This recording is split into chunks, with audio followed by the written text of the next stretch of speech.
Oh, yeah. Welcome in, everybody. Ben and Woods, 97.3 The Fan. You may be wondering why no guttural scream this morning after a Padres win. You lost the series, so I'm not going to give you all I got after a series loss to the Chicago Cubs. Certainly, but certainly it's a victory Monday. That's one thing. That makes me very happy. In more ways than one. Padres weren't the only team that won this weekend, and we will talk about all of it today. But first, let's get loose a little bit. Welcome you guys in on what is one of our favorite days, I think, of the year. By far, it's International Beaver Day. Thought you were going to say National Coffee Cake Day. Yeah, I like that as well. Nice beaver. It's an international beaver, Paulie. So maybe try it in French. Hopefully we'll see the Beavers. Yeah, hopefully we will. Hopefully. You didn't know I had that one. I had no idea. Where did that gem come from? I'm sure I was talking about Oregon State probably. basketball were. or football. I don't exactly remember what was going on. Doesn't matter. Something Aztecs related. Just play it again. We had man. Tim Over. Shelton on, Hopefully we'll see the Beavers. former Aztec Tim Shelton, who was coaching with At the time, Oregon an State. assistant coach at Oregon State. I think we had him on to talk about like Steve Fisher. That's fair. Retiring. I think Woodsy was out that day. Hopefully we'll see the Beavers. Hopefully we will see the Beavers on International Day. International Beaver Day. Good morning, everybody. Great to be here on a Monday with you. I'm Woodsy. That's Paul Reindl, the executive producer. Good morning, Paulie. Hey, how are you? Doing great. Still lamenting that pop fly I dropped yesterday. Probably will never be able to get it out of my head the rest of my life, ever. It sucked. Just a easy Fair pop or fell? Fair. Yeah. Just hit me right in the. Actually, it hit me in the hand. Somehow I went up to catch it, and it had like two hands. Got and it hit closer my than hand. I got got close. closer than Justin Turner did to catching the ball. Ah! That's a guttural scream from looking like an absolute buffoon on a baseball field, man. Oh my God. Ben Higgins, your friendly neighborhood sports anchor, joins us as well. And I think inadvertently, I think I've ruined Ben's day and maybe potentially his life with just a very innocuous comment that I made this morning. Now, let me set the stage. You guys, we talked a couple of weeks ago about my mother-in-law, Susie, asking if we would come over on Friday, this coming Friday, and be the roast masters for my father-in-law, Scott, who I just adore. He's the best. And we said, sure. And she's going to pay us, and we're going to go, and we have tuxedos. We're doing the whole thing. We were sending notes back to we're like Sammy and Dean right now, man. Truly, like we're sending notes back to each other. We're working out, bits and stuff with one another. Drinking scotch while we do it. Cigarettes, of course. the whole bit, man. Right. So it's going to be at their very, very fancy home with about 100 of their closest friends for Scott's 75th birthday. So, yeah, I'm obviously a little bit nervous, but hey, listen, man, we're basically the MCs. We just keep the thing moving. The thing that's making me a little nervous is that she sent me a list of 4 friends that are going to come up and roast my father-in-law. And I've talked to 3 out of the 4, and 3 out of the 4 have said, hey, I don't really know what to do, and I really don't have anything to roast him about. And I went, oh God. One guy says, I've known him since 1963, and I'm having trouble coming up with things to roast him about. Maybe you could give me some ideas. I'm like, you've known him since 1963. I've known him since 2023. So in 62 years, he's done nothing Nothing to wrong. give you any reason to roast him over anything. Correct. I knew Scott was a good guy, but this is, he must be the greatest guy in the history of guys. Yeah, is he an actual saint like Saint Scott? So I'm already, I'm kind of spun out about the whole thing anyway, hoping these guys don't just soil themselves and it's a lame roast. But then I casually mentioned I was playing baseball yesterday, and my mother-in-law texted me. She goes, "Can I get Ben's mom's email?" And I said, "Sure." So I texted your mom, "Get your email, please." So she sent it to me. And I sent it over. And I said, "What's it for?" And she said, "Oh, I think I'm going to invite them to the party." And I said, "Oh, great." So I casually mentioned to Ben, "Oh, my mother-in-law asked me for your mom's email." And you go, "For what?" And I said, "I think she's going to invite him to the party on Friday." And Paul, you were in here. Oh, yeah. He panicked. Panicked. And so I know this sounds bad because I love my parents, and I certainly, it's very nice of Susie to include them, but I'm already really nervous about this. And I would feel more nervous with my parents in the audience than a room full of mostly somewhat strangers, which is how I'm considering this. It's more your family. Yeah. I know a couple of the people there, but no one really, really well. And I feel like I'll be much more comfortable knowing it's more of an anonymous crowd, and I can try to be a little, edgier, I guess. You know that you're 50 years old. You're 50 years old, and you're still scared of your parents. I'm not scared. What? No, I'm not scared. Paulie, did he sound sound scared? He's scared. got a little scared. All right. What does it matter? Yeah, it's your parents. They love you. They'll be impressed with you. I know you're probably right. I'm definitely right. I think it's only my internal angst about it that would make it more difficult for me. You're still scared of your parents. I've never been scared of my parents. Not a day in my life. They're not scary people. I'm scared of myself. What were you planning on going up there and saying? Yeah, like now you can't. Hey, I can't be edgy because my parents are hickory dickory dock. Scott was blanking a blank. Like, what are you gonna do, Little Miss Muffin? Oh, hey. Yeah, I saw Susie blanking his blank. Like, what were you gonna do? Now I'm nervous because now I don't know what he was planning on doing the whole time. Oh, wipe your mouth, you hooah! Like, what is happening? So he says this to me, and Paulie knows I'm looking at him like he's an alien. I go, what were you going to do? What kind of stuff were you going to do? Now I'm sick to my stomach because I'm like, hey, this is my family. Like, he's like, oh man, I can't tell any of my jokes now. Like, my biggest worry is that I'm going to be too nice, because that's what I tend to lean toward, is nice. And you're not supposed to be nice at a roast. No, you're not. And I feel like just if I have my parents there, it's going to make me want to lean more nice than not nice. Well, okay. Again, to the psychiatrist table we go. What are they going to say? You're 50 years old. You're your own man. Do you want your parents there? I would love my parents there. I would be so proud. And my parents, I think, would be proud of me too. Oh. Holy cow. Yeah, Steve says that your mom's out in the crowd. Good gracious, Ben. Is that how we raised you? Oh, shut your filthy mouth.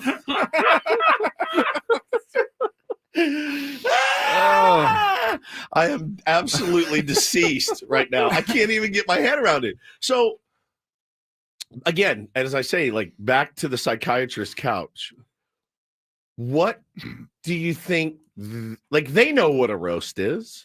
Sure they do. They know what your job is to do, but now you feel like you'd have to pull punches if your parents are. My question is, why? I've never done this for anyone before. I know. So it's just a new nervous experience. Okay. That makes more sense than, oh God, my parents. Yeah. You don't look at your parents as some sort of like, oh, I actually feel a little bit more secure that they're here. No, I guess not. See, I think if I looked out in the crowd and I saw my dad knee slapping and laughing along with my jokes, I think it would make me feel better. Now I feel bad because they've done nothing wrong at all. No, they did nothing wrong. They're the best parents you could ever imagine. But I definitely feel like I'll worry if they're okay and having a good time, and like, if hopefully they're comfortable, and I'm going to be mostly worried about myself, I think, on Friday night.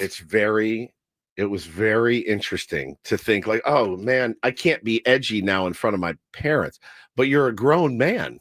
Like, you have your own life, you have children. So you couldn't be edgy in front of your parents. You would feel weird about being edgy. I feel weird about being edgy anywhere. They listen to this program. Right. I'm not That's that what I was edgy. say. Like, how You're much worse edgy. was it going to be than what we talk about on this radio show? Let me tell you, if this radio show is like B in edgy, this roast is going to be like E. It's going to be as vanilla. It's going to be a couple of glasses of milk up there.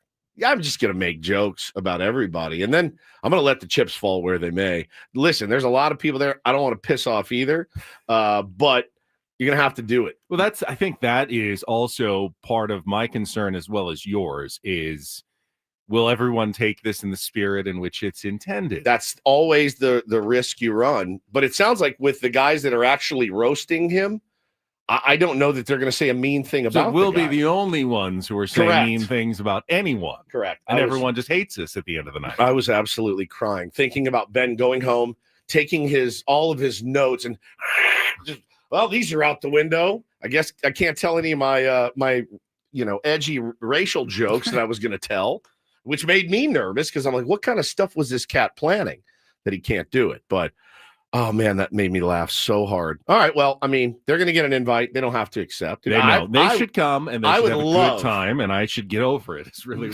what It's kind of what we're saying. That's I know, kind of I what we're know, saying I know, without I saying know. it.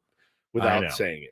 You'd think that I'd be used to being uncomfortable at this point because I spend Yeah. 4 hours every morning With us. being uncomfortable. There's That's really right. no reason why I can't spend another hour or two on a Friday being uncomfortable. So I'll just lean into it. Now, Mom, your dad, come to the party, have a good time. Okay, good. Why would you want to miss it? It's close. It's You don't real have to go close. They live far. right down the street. Sure, it's going to be nice. Oh, it's going to be it's going to be top you don't shelf. You don't want to miss it. So it was very nice of Susie to invite me. Jake says all of your Yo Mama jokes are out the window Well, now because totally, Yo yeah. Mama will It's in the actually audience. your Yo Mama will be there in the audience. My favorite part of it was, well, great. Now I can't be edgy. You absolutely can, and you should. If I ever could to If you begin with. See, your edgy is not that offensive. That's the problem. That's what I'm worried about. Oh, that killed Now, me. before we get there, I have to get through my termites first. Today is the day the tent goes up on our house, so we had to pack up everything last night, put it in these double plastic bags that keep the, I guess, the termite gas out while you're gone for all of the, the perishables and food in your pantry and medicines and stuff. So that was a weekend thing that I did.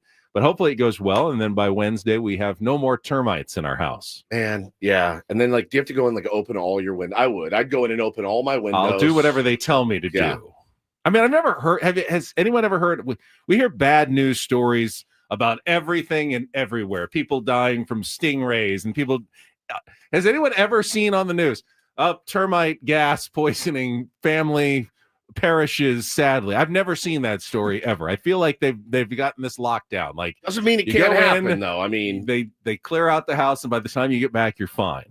it doesn't mean it can't happen. It does not mean it can't happen. But I would just be very careful when you return. But I'm glad that your house isn't going to fall down around you. That would be. I always wonder the preference when they come in and they say you have termite damage. You're like, oh, okay, great. What they do is they don't fix the damage. It just gets rid of the termites. So the damage stop exists. damaging it anymore. Any further. Do you then have somebody come in and fix said damage? Well, I think I caught it early. Okay, good. Fortunately, Good, I think good, I'm good. glad I caught it early. I was lucky because I felt like the sawdust under the beam at the top of our house, and it was just the first couple days. Like, hadn't noticed this at all, and then all of a sudden it was there. And they said, "Oh yeah, no, it's just getting started a little bit, but hopefully we can knock it out. That's good. Okay, and we'll be good without having to make any major repairs or anything." That's excellent. Yeah. Well, knock it out. It's one of those things. It's kind of like trust and will. I don't know when we're doing that, but it would have been a really nice lead-in. Nope, not this time. Not this time. It would have been a really nice lead-in. You just want to handle business like that. But other than that, Benny, how was the weekend? Good. You guys your first weekend. Yeah, I had a full weekend. I worked Friday at Channel 10, but then got off work Friday afternoon and evening, and then spent Saturday and Sunday at home, played a little golf on Saturday morning, and then, prepared the house, but watched a lot of Padres baseball. Very relaxing. I feel very good here on a Monday morning, getting my new week started. There wasn't much relaxing about the San Diego Padres this weekend, Friday and Saturday, or yesterday for that matter. We will talk about that. The SDFC game was extremely relaxing. One of the most relaxing soccer matches I have ever watched. Was relaxed basically after about 90 seconds of that game. So looking forward to talking about that. Nothing relaxing about the NCAA Final Four matchups. Holy smokes. I think I had it clocked. I watched the last 2 minutes of each game, and it was all I needed. I mean, it was just perfect. I have an admission. I turned off the Duke Houston game thinking it was over, You and did? I found out later that Houston didn't want to go. What? Houston won that game. It was like 14 points. And I go, oh, this is over. And I went on and did something else. And I did not watch the end of the game. I feel terrible about it. You shouldn't feel terrible about it, but it was spectacular. I mean, it was that's really what I hear. spectacular That's ending. what I hear. That's crazy. So, and then, by the way, we had some breaking baseball news. We did. You may overnight. have not heard about it overnight. So why don't we get to that coming up in our next segment? We'll set the menu for the program as well and tell you what we've got coming up. But obviously, there will be a complete recap of the Padres weekend in Chicago. Yes, all good things must come to an end. The 7-game winning streak is over, but Padres got the job done yesterday, what they really had to get. That's the sign, I think, of a team that's going to have a good season. Those are the kind of games you have to win, Woods. The third game of a series to avoid getting swept, minimize the damage, and then you move on and get out of town. And that's exactly what the Padres were able to do yesterday, thanks to a terrific comeback. And we'll get to all of that coming up after Kelly's traffic. It is Ben and Woods on a Monday morning. Glad to have all the tier ones with us here on San Diego's #1 sports station, 97.3 The Fan. Yeah, but first I wanted to tell you about Underdog Daily Fantasy. Hopefully you guys are having fun if you're on Underdog right now. If you're not, just download the Underdog app and take a swing at making picks on all your favorite players. Obviously, you're going to have plenty of action every day with a bunch of baseball games to choose from. All you got to do, pick higher or lower on player stats, strikeouts, home runs, hits, and more. If you've been riding Luis Arise,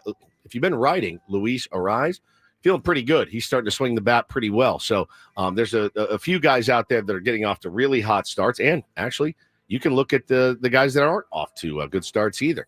You start with as little as $1. If you get everything right, you can win up to 1,000 times your money. Turn $1 into 1,000 just with your baseball knowledge. So download the Underdog app. Sign up now using the promo code WOODS to unlock a special offer of up to $1,000 in bonus cash. When you make your first deposit, join in on the fun when you sign up with the promo code WOODS. Claim your special offer today. Get up to $1,000 in bonus cash instantly upon first deposit.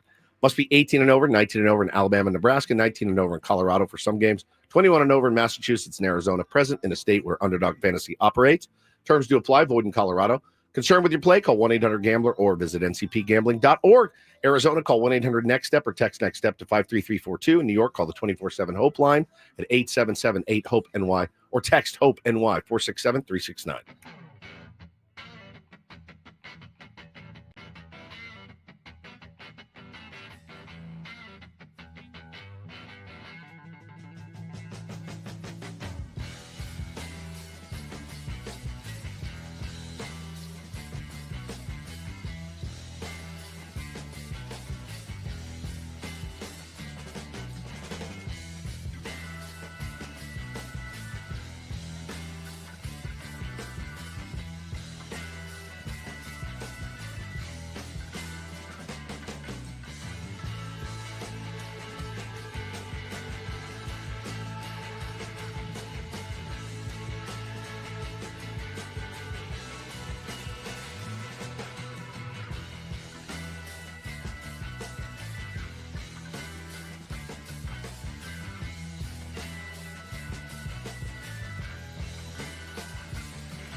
Hey players, things are about to get real here in San Diego. Introducing the all-new Jamul Casino Resort. With a 200-room hotel tower, exciting new eats and drinks, plenty of new places to play, and a luxe spa and salon. Hello, rooftop pool and deck. It's where players can play their hearts out and enjoy all the perks that come with it. It gets real this summer at the all-new Jamul Casino Resort, the players' place.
Well, we talked last week about the team-friendly deal that Jackson Merrill signed, but suddenly this morning, Fernando Tatis Jr.'s deal is looking even more team-friendly. Welcome back. It is Ben and Woods on a Monday morning, and yeah, we had some breaking news late last night. You might have missed it. This happened probably around 9 o'clock, 9:30 our time, but the Toronto Blue Jays and first baseman Vladimir Guerrero Jr. are in agreement on a 14-year, $500 million contract extension. That's a $500 million, no deferrals for Vlad Jr. to stay in Toronto for the rest of his career. And that makes 12 years? 14 years. Oh, my God. All right. Let's see. 500 divided by 14. 35.7 mil a year. I think it's more than that. Could be wrong. I just did 500 divided by 14. And that's 37. 37. Okay. That would be how you get that number. That's usually. All right. I mean, I'm no math all right. So whiz. it's the third largest in baseball history. Okay. Behind Juan Soto's 15-year, $765 million contract with the Mets and Shohei Ohtani's 10-year, $700 million deal with the Dodgers. But of course, Ohtani's has a lot of deferrals. This one does not. Mostly deferrals. So and I would say that Tatis and Guerrero were the two most compared players coming up. Same age, essentially. Some of the same profiles. Both sons of major league players. And Tatis obviously signed his deal, years ago. Went for 14 years, 330-something million. And then now Vladimir Jr. waits and ends up getting 165 million more than Tatis did, or 160 more than Tatis did. Paid off for him, but the Padres end up getting a much team-friendlier deal with Fernando Tatis Jr. I saw mixed reactions about this deal across baseball. I think if you're the Toronto Blue Jays, you look at it and you say, we had to do this. We had no choice but to do this. We are not attracting the free agents that we wanted to attract necessarily. We want to be You were in on everybody. Yeah, you're in on everyone. Couldn't land anybody. You've lost pretty much all of them. And I don't know what this says to, potential free. Oh, well, look what they gave Vladdy. If I'm a potential free agent, I look at what they gave Vladdy and went, do they have money to spend on me? You know what I mean? Like, I don't know. I don't know much about the Blue Jays, Benny, other than they seemingly underachieve every single year with pretty good players. And so I feel like it had to be done to keep that homegrown superstar in your organization. But I think, who's to say what's an overpay and what isn't? But it does feel like a lot of money for a first base slash DH potential, in a couple of years for Vladdy Jr. Well, but good for him. Vladdy said he wanted to stay in Toronto. Yeah. So, Toronto tried to sign other players, as you said, in the offseason, weren't really successful. So it was really a no-brainer. They had to get the deal done. And even though Vladdy threatened, of course, to not sign the deal once they got to spring training or whatever it was, of course, when you throw enough money at someone, those deadlines are all fake and you can sign anybody at any point. And we're finding out that, all right, it worked out for both. It's probably a bit of an overpay for the Blue Jays, but they had to do it. Yeah. They had to do it. They couldn't lose another star, in a tough division. So they get that deal done. And he stays in Toronto for the rest of his career. Yep. I think, it probably freaked them out when even a couple of weeks ago he was talking about his impending free agency, saying, no, I'm going to be talking to all teams, including the New York Yankees. I think it's a really good negotiation tactic there to let them know, oh yeah, no, I'll sign in division. And I think he'd said before he didn't want to sign for with the Yankees, but he's like, I'll listen to the Yankees. If they're going to pay me the most money, then that's where I'll go. And little agent whispering going on there. 100%. Yep. Is he a Boris guy? Do you know? I'm not sure. Think so. I'm not sure. I'm not sure, but I don't think so. Is he with Manny and those guys? I don't think so. I don't know who he's got, but that's a lot of cash, man. Definitely a lot of cash. That was your breaking baseball news overnight. What we've got coming up for you on the program today, our Padres Wrap-Up is coming up, and it is a victorious Monday, even though there was no guttural scream to start the show because the Padres lost 2-3 to the Cubs. But we get to start by talking about the win. Come from behind 8-7 yesterday, so we'll get all the highlights from Jesse and Tony coming up in our next segment and break down that game. We will also talk about the other big win in San Diego over the weekend, SDFC. Very impressive performance on Saturday night against the Seattle Sounders with an early goal, 3 goals in the first half, and Chucky Lozano with the first goal of his SDFC career. So we'll talk about that in the 7 o'clock hour, and then we can get into the Padres losses, what went wrong. There were finally some things that went wrong for the Padres over this weekend, even in the game they won yesterday. Far from perfect. No. So, now we actually have some stuff to get into with the San Diego Padres. You knew it was coming at some point. Still, 8-2 through the first 10 games of the season is outstanding. Outstanding start to the year. Good enough for third place. Good enough for third place in the NL West. Isn't that great? There are three teams that all have at least 7-game winning streaks in the NL West through their first 10 games. Bananas. Absolutely bananas. That is unbelievable. Yep. Through the first 10 games of the season. And then we'll have our Ben and Woods Linsider, our Padres Linsider, Dennis Lynn, joining us at 8:35 from The Athletic. Get his thoughts on the weekend in Chicago and looking ahead to a series in Sacramento. First ever trip by the Padres to Sacramento to take on the Athletics starting tonight through Wednesday for another series to wrap up this road trip. Really interested to talk to Jesse Agler tomorrow, find out what exactly that whole scene is like out there in Sacramento. See a little game under his belt, so he'll have all the dirt for us. Yeah, Schilt will do his pre and post game availability from like a tool shed. Yeah, from the tough shed out in the parking lot. It's going to be. I can't wait. And listen, for the players, there's probably a small part of them that are like, oh, cool, we don't ever get to go here. So it's. We'll see. We'll see how it turns out for him win-loss wise and all that. But there has got to be something interesting about at least going to play in a new place. And then we'll have all our regular features. Don't do this. We have a new prize now starting for this rest of the month for Take on Woods. Trip to the MGM Grand in Las Vegas, $150 gift card and concert tickets. We'll tell you get your choice actually on this one. So chance to win coming up at 8:20 today. Reindl Report, and then that'll be it for us at 10 o'clock this morning and head off to the rest of our Mondays. But that's the menu for the program today. You ready to go? I'm ready. All right, let's get to our Padres Wrap-Up. Highlights coming up next with Ben Woods on San Diego's #1 sports station, 97.3 The Fan. But first, Now, Woods, Now. you wanted to talk about it earlier. Now is your opportunity to tell us all about trustandwill.com and why you can take a big stressor off your plate very simply. Well, we talk a lot about, taking care of business and getting a trust and will is something that you need to do. That's business that you need to attend to. Got to make sure that all of your things, all of your money is put in the right place when you pass away. Do you know that if you die without a will, your estate doesn't always automatically go to your spouse, kids, or loved ones? A lot of times the state takes over through intestate rules. So not something you want to do. It's not the most fun process of sitting down and having to think about it, but these guys make it really easy at trustandwill.com. They walk you through it. It takes about 20 minutes. Yeah, and through probate, you can actually lose just $25,000 in just fees for a $500,000 estate. You can avoid all or at least a lot of that by setting up the trust online. Just go to trustandwill.com, answer the simple questions, 20 minutes or so, and then put in the code at checkout, FAN, because you're going to get it 20% off. They're already very reasonable prices, plus free shipping of your estate documents. Do it today. Use the code FAN at checkout by going to trustandwill.com. That's trustandwill.com.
Hey players, things are about to get real here in San Diego.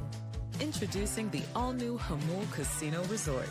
With a 200-room hotel tower, exciting new eats and drinks, plenty of new places to play, and a luxe spa and salon. Hello, rooftop pool and deck. It's where players can play their hearts out and enjoy all the perks that come with it. It gets real this summer at the all-new Hamul Casino Resort, the players' place.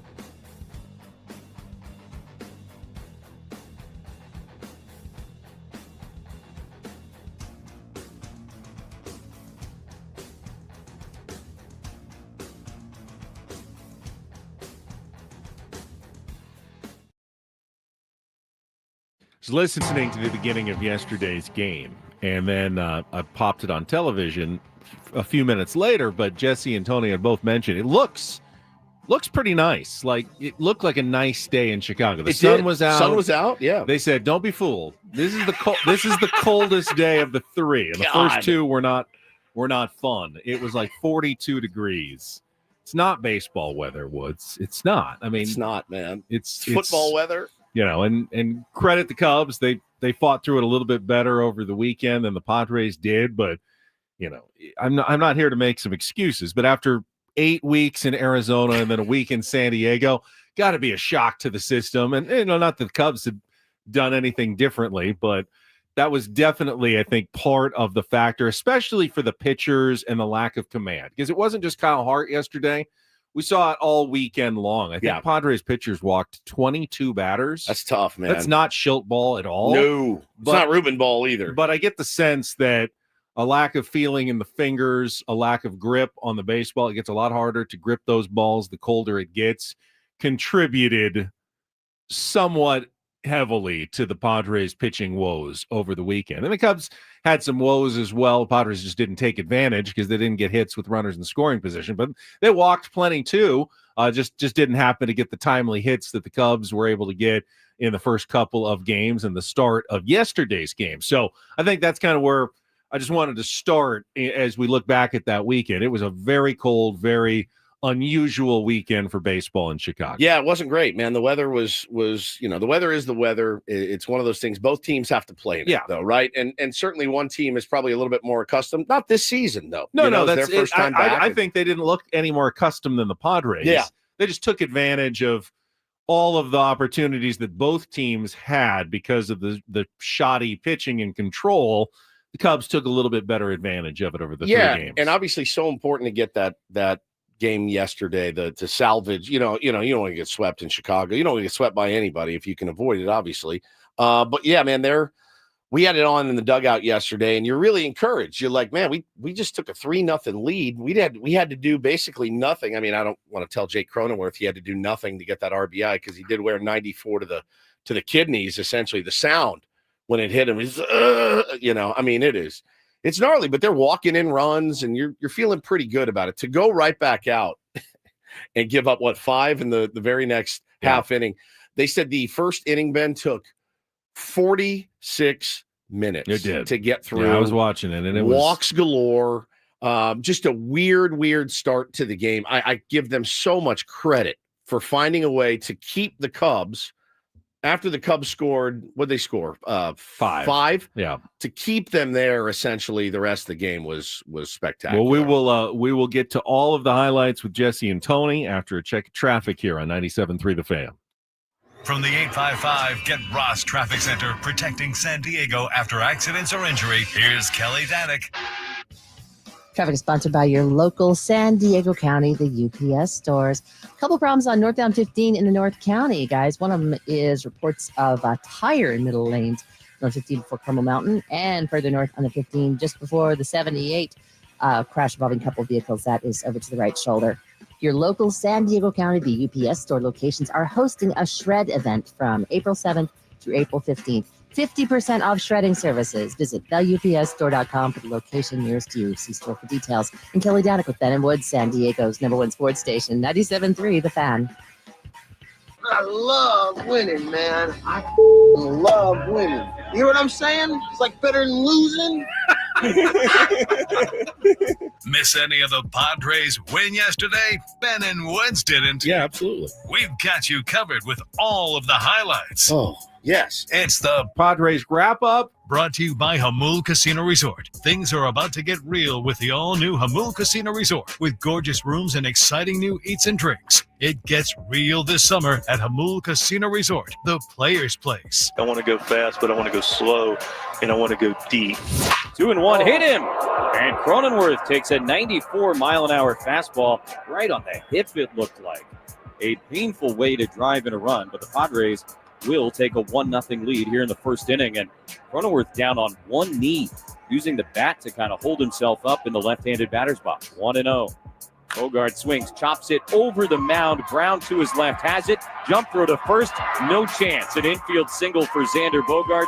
Arise scores the second run of the inning, and the Padres take a 2-0 lead. It's coming, and inside ball 4. So he hit Cronenworth with the bases loaded. Now he walks Hayward with the bases loaded, and the Padre lead is 3-0. Now he kicks and deals, and a hard hit grounder fair up the right field line. It'll kick off that short wall and get out to Fernando. Happ scores. Suzuki will be held at third as the throw comes into second base.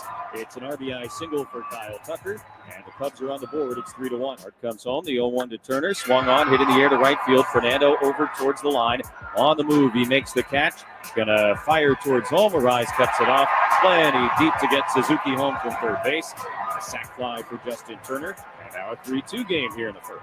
3-2 again to Nico Horner. It's the 10th pitch of the at-bat. Swung on, hit hard on the ground up the middle. Bogaerts dives, has it go off his glove, trickle into center field.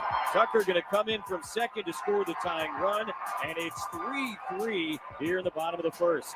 Manny is trying to get an explanation from Tomlinson as they both walk back towards third base. Pitcher has been charged with a balk for stopping in the windup. Stopping. The whole conversation must have been about whether he had told them he was going to go from the windup or not. There you go. And thank you to Mark Wegner for taking advantage of technology and using the microphone to let us know that it is a balk to give the Cubs a 4-3 lead. Second and third, 2 outs, bottom of the first inning. 2-2 to Carson Kelly, and Gillespie's pitch slipped out of his hand, goes all the way to the backstop, and I think the balk has been called again. Kind of stumbled, started, then just tried to throw the pitch, and it went basically to the Padre on deck area. 5-3 Chicago. 0-2, swung on, hit in the air to deep right field. Fernando going back. He is at the wall, looking up. It's going to go. Kyle Tucker's first Wrigley home run as a Cub is a 2-run shot here in the second inning. Manny at first, 2 outs. 1-0 to Merrill. Here's the pitch. And Jackson sends it in the air to straightaway center. It's deep. Crow Armstrong back on the warning track at the wall. This one going to go. 2-run homer, Jackson Merrill. Third of the year, and don't go anywhere. It's now 7-5. Steps back and fires the 2-2 to Turner. Hit on the ground at third. Manny backhands it near the line. Long throw across the body is in time. 1 away. Knock it off. 1-3. 7-7 game in the 9th inning. Manny swings, hits it on the ground to the left side. Swanson has it to second one. Horner's turn to first low, and not handled by Turner. Tatis racing home. He will score. Should have been a double play to end the inning, but instead the Padres lead for the first time since the top of the first. It's 8-7. Now the 2-2. Turner swings and misses. Strike 3 on pitch 10. It's heater, take a seater, and the Padres come back to beat the Cubs 8-7 on a wild, wacky, windy Sunday at Wrigley Field. What we do is what this group does. It's group squad in effect. We're going to compete regardless of circumstances, and always feel like we're in the ball game, and clearly displayed that today. A lot of heroes today. Padres come from behind for the 8-7 win. That was a long highlight sequence. We didn't even hear Gavin Sheets' game-tying RBI single. Had to edit some stuff out for time. I think we're 3 minutes in. We're still in the second inning of that game.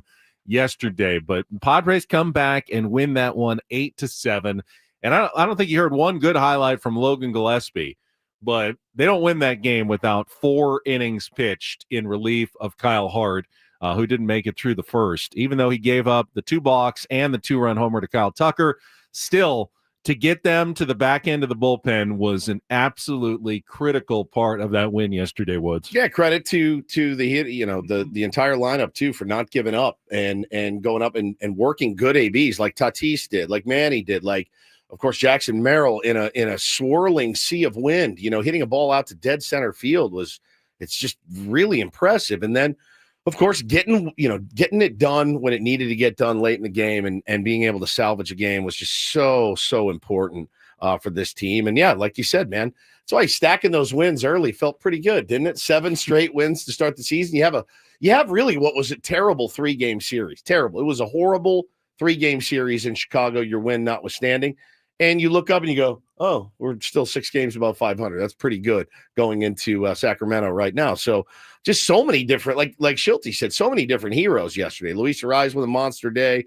Fernando Tatis Jr. playing great. There's still some concerns on this team, but you had to have that dub yesterday. You had to. Very reminiscent of a number of games last year where the Padres came from behind. Yeah.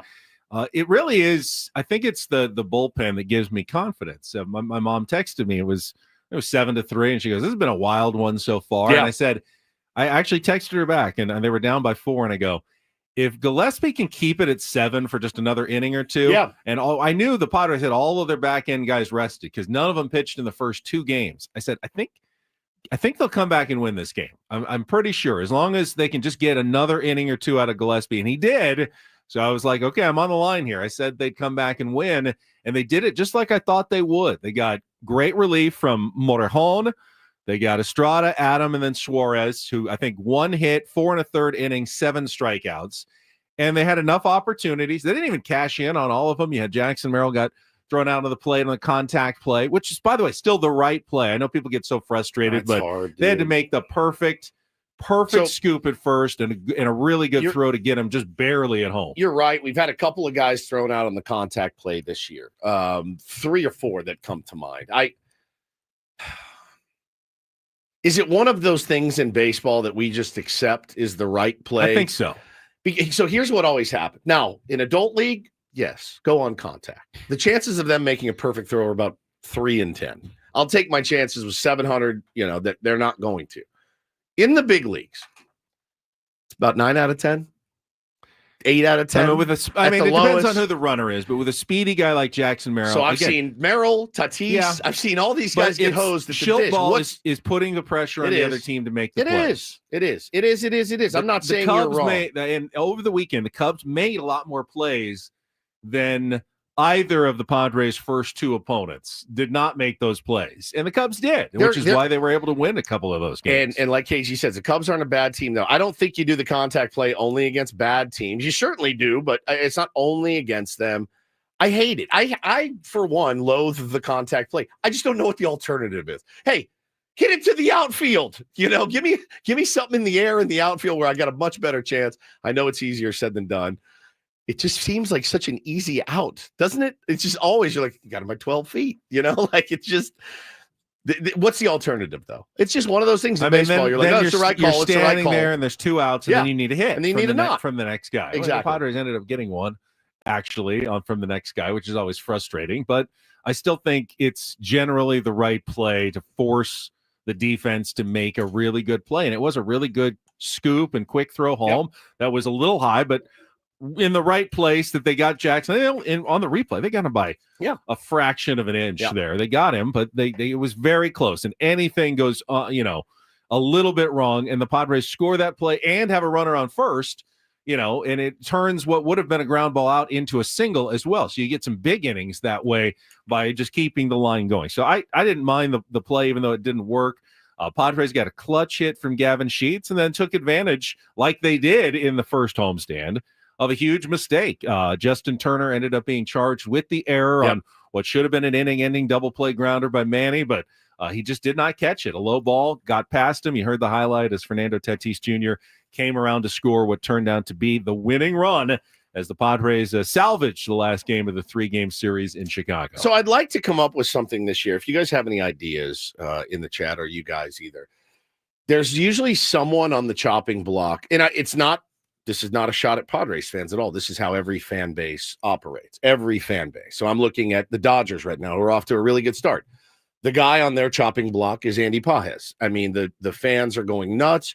He took maybe the worst player in Major League Baseball right now. He's not hitting. He's a horrible fielder. He's a terrible base runner. He provides literally nothing. Every week we have somebody new on the chopping block as far as like, this guy's got to go, that guy's got to go. And I'd say it's been pretty consistent since the beginning of the season. It's Yuli Gurriel for the San Diego Padres right now, Ben. Right now, as it stands today, Yuli Gurriel is a negative 32 weighted runs created plus. He has a 0% hard hit rate and a 0% barrel rate. Came through with a clutch pinch single to win a game for the Padres a week ago. And that's all he's done this year. It's not good. It's very small sample size. Yeah, absolutely. 14 plate appearances, nothing, right? 14 plate appearances, a guy can get going. Luis Ariz started his season, 0 for 17, right? But Luis Ariz is now hitting 256 after, a 4 for 4 day yesterday. So Yuli's on kind of the block this, and it's different. This is not some kid looking to make his way that's having trouble. This is a 41-year-old, journeyman first baseman / DH that is not providing really anything to your team. When you do have other options that are now have been added to the 40-man roster, he's on the block this week. I would be surprised if he makes the league. I will caution that fans will always put players on the block long before the team does. Oh, yeah, big time. There's usually more patience. I do feel like the Padres aren't going to wait that long. And not just with Yuli as well, but Hayward looks pretty lost. He looks pretty rough Makes as me well. so sad, and he's still bringing some decent defense, and they both have veteran leadership, which may save him for another series or two. But I'd be shocked if the Padres went like a month and a half and just. I mean, they have a couple of guys in Oscar Gonzalez, who's hitting well, hit well at spring training, hitting well at AAA, Connor Joe, that have experience in the big leagues who they can bring up and play in some of those positions. And I can't imagine they can wait too long before making a decision and moving on. Yeah, I hope not. I don't want this to be another Matt Carpenter situation. We'll get back to that. It's a good topic. We'll get back to that. More Padres coming up in our next hour, and SDFC's big win as well. All coming up next year on 97.3 The Fan.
Just kind of wrapping up the chopping block discussion. Grapping up.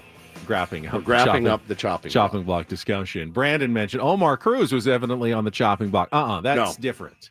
Omar Cruz did his job well enough. They just needed length in the bullpen for Sunday. And girth. Just in case, Kyle Hart didn't make it out of the first inning. They needed someone who could throw 4 innings. So that, by the way, Padres won the game because of that move that they made to bring up Logan Gillespie. That's why they do those moves where they bring up a guy maybe for a day, and Logan could be heading back down to AAA today. More Congratulations. than likely, and for all his efforts and trouble, he may get a one-way ticket, or at least a one-way ticket back to El Paso for the moment. Yeah, return ticket. He'll get a return at some point because they'll need him again.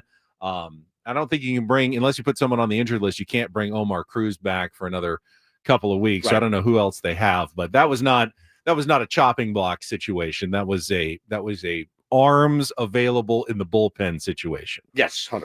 So, all right, we'll get back to the Padres. We'll talk about the losses on Friday and Saturday in a little bit, but I wanted to congratulate, watch the game on Saturday night. The very impressive, maybe the most impressive win so far for SDFC as they took on the Seattle Sounders in front of another packed crowd at Snapdragon Stadium. And it didn't take long, less than 2 minutes into the match.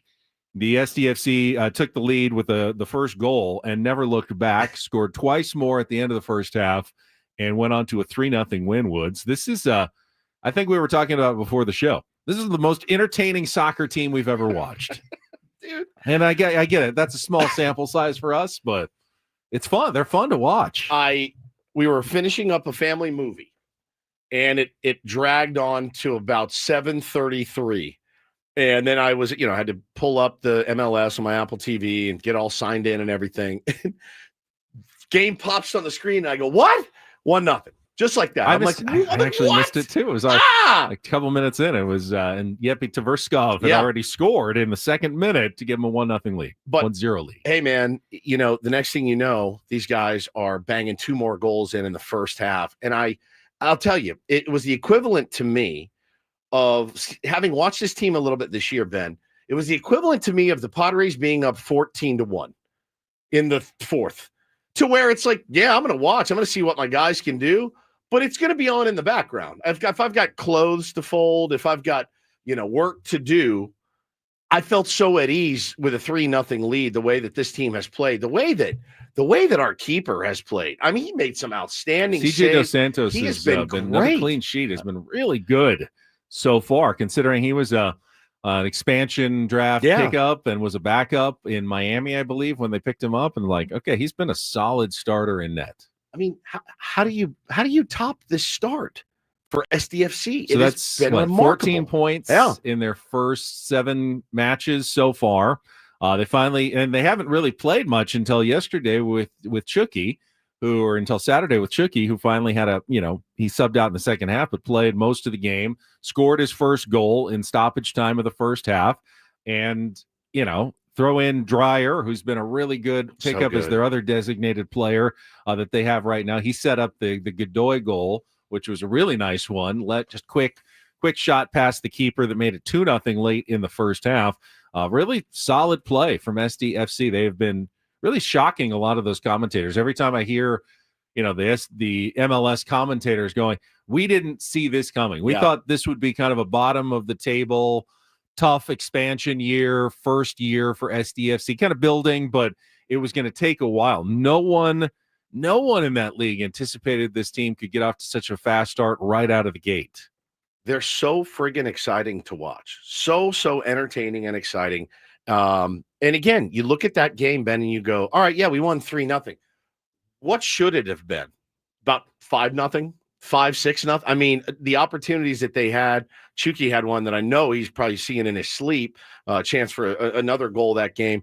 Again, dominant first half, did exactly what you needed to do in the second half to keep them off the board. They had a couple little rushes, a little sloppy defense on our part, gave them a couple of looks, which happened the week before against LAFC, and they gave up the 2 goals, and they made it a game in that 3-0 game. I thought San Diego FC could have lost that one, but this one, never were going to lose this one. I loved it. I absolutely loved it. And I'm telling you again, I saw some of the pregame stuff on Twitter.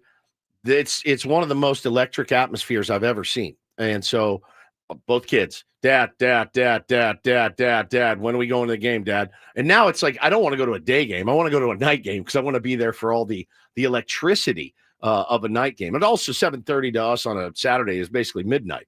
So we're going to really have to suck that one up.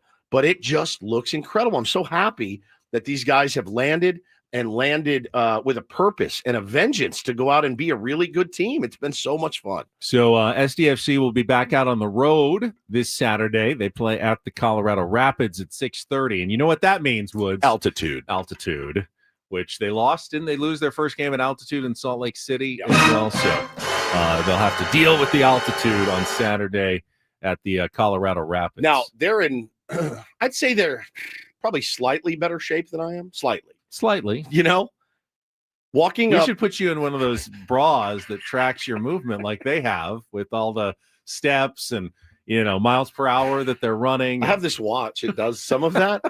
But when I was in Colorado just a couple of short weeks ago, babe, can you run downstairs and get something for me? Sure. Down 14 stairs and back up 14 stairs at the top of the landing going, my mother-in-law pointing at me and laughing hysterically because I'm like, carrying ski gear to the mountain. I don't know how anybody does it. Colorado professional sports should be banned. They should have their own league. Just ban them entirely. Anywhere with altitude, I'm out. You were right. I was wrong. It's the worst. It's a real thing. It's such a real thing, dude. Such a real thing. Meanwhile, talking about soccer, we had Craig Childs on Friday. Congratulations to the Sockers. They won their quarterfinal match on Friday against Empire, and then their semifinal match yesterday against Baltimore 11-3, which means they advanced to the championship 2-game series. There they go again. Trying to win that 17th title for the San Diego Sockers. So congratulations to Craig Childs. Other local action, your Seals they lost again, 2 in a row now. They fell at Halifax. I don't even know. Halifax is in Nova Scotia. That's like on the other side of Canada, right? They said it was the longest travel ever. For anyone. From down here to way up there. As far down in the left corner of the United States to as far up in the right corner of Canada as you can get. Yeah, you fly 2,600 miles. You want to come away with a dub, is my guess, and you didn't. Playoff chances are still there. But we have a game on the 18th, and we'll talk about that game here pretty shortly. But yeah, man, this could be. You need some help, I think, which is not what you want. You want to be able to clinch, and they did not. So they're kind of up against it right now. And our Legion lost for the second straight time after a 5-0 start to Chicago. They're still tied for first place though, and they hit the road. This week. Seals are at Albany on Saturday, so another very long road trip. Yeah, we were setting up for a pretty miserable San Diego sports weekend after the Friday night Padres loss, the Saturday Padres loss. Thank God SDFC brought it back. The Sockers get a couple of wins, but yeah, man, I do want to talk about now. You're going to have to pull the majority of the weight on the Saturday game discussion. I was at the Little League fields for like 6 hours, so I kept checking my phone, and I go, oh, well, I'm not missing much today at all. I'll be honest. I don't think there's a lot of discussion to be had.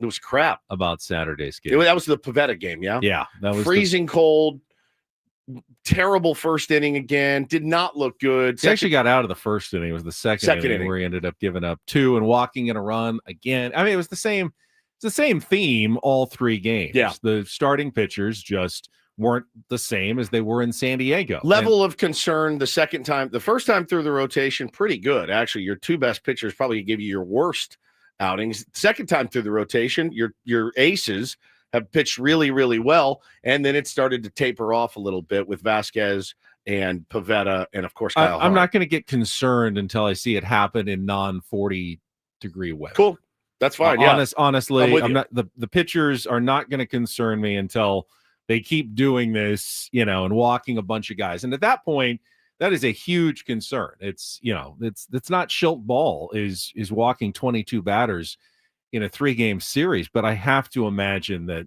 having to blow into your fingers, like just to try to get some feeling in your fingertips. Those balls that they use now are so, the seams are so low already. They're so slick to begin with. And then you combine that with your fingers not feeling normal. you're not going to have pinpoint control. And you made the point at the beginning where the Cubs were dealing with it too. Cubs pitchers weren't very good either. Yeah, they weren't for most of the series. They were also walking a bunch of guys. Padres had lots of opportunities. They just didn't cash in as well as the Cubs did on those opportunities. It's the opposite story. The Padres yesterday in the win went 3 for 17 with runners and 3 for 16 with runners in scoring position. They could have scored 15, 16 runs in that game, but they didn't because they weren't cashing in. And then obviously they only had 1 run in each of the first 2 games, but they had hits. They had runners on base in both of those games. A lot of double play grounders, just the opposite of the timely hitting that we saw in the first homestand just disappeared over the last 3 games. That's the nature of baseball, though. That's why you have ebbs and flows during the season, because you're not going to hit 400 with runners in scoring position all year long. You're also not going to hit 130 with runners in scoring position all year long. It's going to go up and down, and it's going to make the difference in a lot of games. And obviously Friday's close game, and we'll get into that, was certainly dictated on some of the opportunities that were and were not cashed in. Saturday, probably we're never going to win that one. That was the one of the 10 games they played. That was the one kind of stinker that the Padres have played. And if you go with the 1 out of 10 games all season long is kind of a stinker, you're going to be in pretty good shape as a baseball team over the course of the season. So we'll get back to Padres talk at the bottom of the hour, but next segment is Don't Do This, and want to talk about a misstep, unforced error made by the Pittsburgh Pirates over the weekend that they are now apologizing for. We can talk about that. How does it happen? I'm curious about that How do you think you can sneak that cheese by the wrap? What did you think was going to happen? Was going to happen, you big dummies? And a milestone for Do This when we return from a sport we don't talk about a lot. Kind of one of those that I thought would live forever. Oh, yeah, I would think Apparently so. It didn't. That is all coming up after our check of traffic. It's Ben and Woods on a Monday morning on 97.3 The Fan. Gambling problem? Call 1-800-GAMBLER. GEGE 000-466. For a full list of games and rules, play at 7 Mile Casino. Visit 7milecasino.com. All right. Hope everybody had a good weekend, and I hope at least some of the tier ones used the weekend to head on down to 7 Mile Casino. Take our advice and play in San Diego's best card room, is spreading some incredible action, even high limit action, Texas Hold'em, California-style blackjack, Pai Gow poker, and Baccarat. I think anytime we go anywhere, we want to make sure that we feel like we're being taken care of. And I do feel like you get that level of service at 7 Mile Casino. First of all, it's just easy. It's easy to get to. It's just 7 minutes from downtown, as you guys know. But when you walk in the door, it's easy to get inside, easy to sit down and start playing some California-style blackjack. In fact, the table is right dead in front of you when you walk in the door, and everything else is kind of surrounding it. And you walk to your left, there's a beautiful bar area, then the outdoor patio. You're always being taken care of with high service, high customer service at 7 Mile Casino. It's also one of San Diego's very few 24/7 options, not just for cards, but for food as well. Sammy's 24/7 players menu, legendary. Try the Kung Pao chicken or any of the other delicious Asian favorites that they have on the 24/7 players menu. So many different reasons to head on down to 7 Mile Casino. Just hop on the 5 south toward Chula Vista, get off. It's Bay Boulevard right there on the west side. It's 7 Mile Casino, just 7 minutes from downtown.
Hey players, things are about to get real here in San Diego.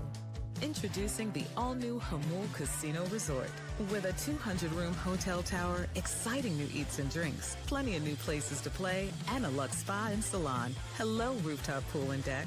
It's where players can play their hearts out and enjoy all the perks that come with it.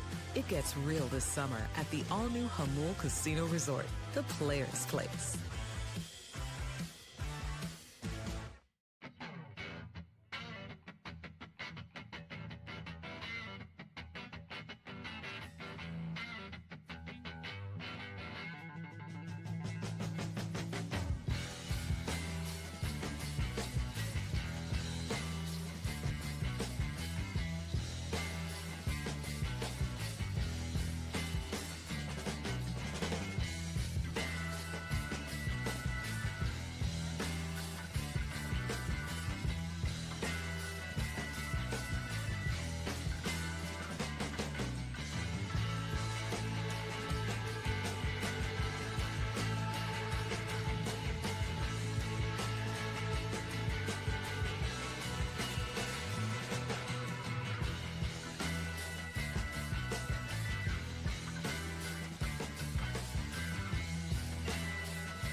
Don't do this on a Monday. Brought to you by Trust and Will. Don't. Your line. Don't leave your entire estate. I said don't. I know. Don't. Leave your entire estate, house, kids, and life savings up to chance if and when you die. Do. Set up a Trust or Will online at trustandwill.com. This is a lot more affordable than you think. Visit trustandwill.com for more info. All right. Now, you ready to go? I am ready All to right, go. Get us started. Saw a tweet over the weekend from Pittsburgh Clothing Company that said, just realized they replaced the Clemente logo on the right field wall with a Surfside ad. At PNC Park, it was a black circle with a white 21 in it, representing the great Roberto Clemente. Right on the fence. Yep. Down the right field line. Yep. Big number 21. Correct. Roberto Clemente Jr. retweeted it and just said, wow. And so then he had a statement that said, yesterday I was shocked to learn that the Clemente 21 sign, a tribute to my father on the right field wall at PNC Park at Pittsburgh, had been removed and replaced by an advertisement. This change was made without any communication or consultation with our family. While we appreciate that the Pirates acknowledge their failure to inform us, it reveals a broader issue, a lack of meaningful collaboration between the organization and on matters that are deeply personal, historically significant to us and the fans. The outpouring of support from fans in Pittsburgh across the country has been overwhelming. Goes on to say, we've always been open to building a sincere and lasting partnership with the Pirates. Our hope is that this moment serves as an opportunity on reflection, paving the way for a more thoughtful, transparent, collaborative relationship moving forward.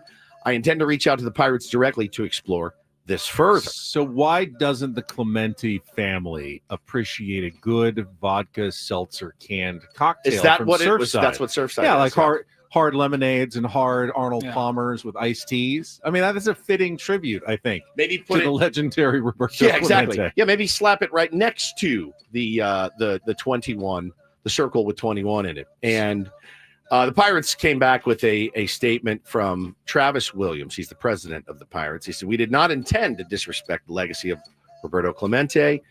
When we added the advertisement to the pad, it was an oversight not to keep the 21 logo. This is ultimately on me, not anyone else in the organization. It was an honest mistake. We will be adding the number 21 logo back to the pad. This is an area we've used for many years for advertisements. We added an additional element to honor the legacy of Roberto. It was a replica of the Three Rivers signage honoring him.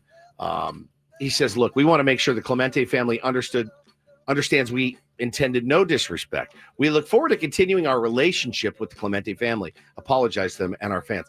It doesn't sound like you guys have much of a relationship with the Clemente family based on what Junior said. It's not just kind of an insensitive oversight. It's also just dumb, because here's how you should handle this. Because I understand it. Advertising space is valuable in a stadium, and you're trying to make money. So I get that they want to sell ads if they can on the wall.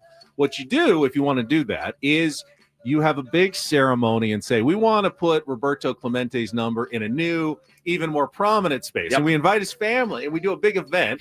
And then you promote the heck out of that to sell even more tickets for that game. And then when you move the Clemente sign somewhere else, then all of a sudden, oh, now we have this wall space that happens to be open for our vodka cocktail ads that we want to put out there, and no one cares because you just did a big old, we're honoring Clemente. We're going to put it over here now. You're going to love our new spot that we've picked for it, when really you're kind of just opening up some ad space. Yep. But could have had 2 wins. Instead, they have a big L on their hands in Pittsburgh. And it's just such a common thing in baseball. You know, you hear about it, and the late, great Peter Seidler kind of made it his mission to bring some of the old Padres back into the fold that hadn't previously felt very welcome. Mm-hmm. Tim Flannery coming to mind.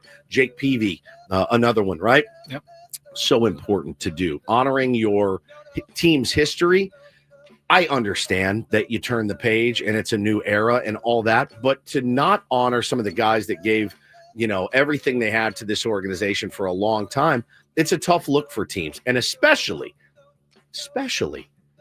when it's Roberto Clemente, especially when it's him.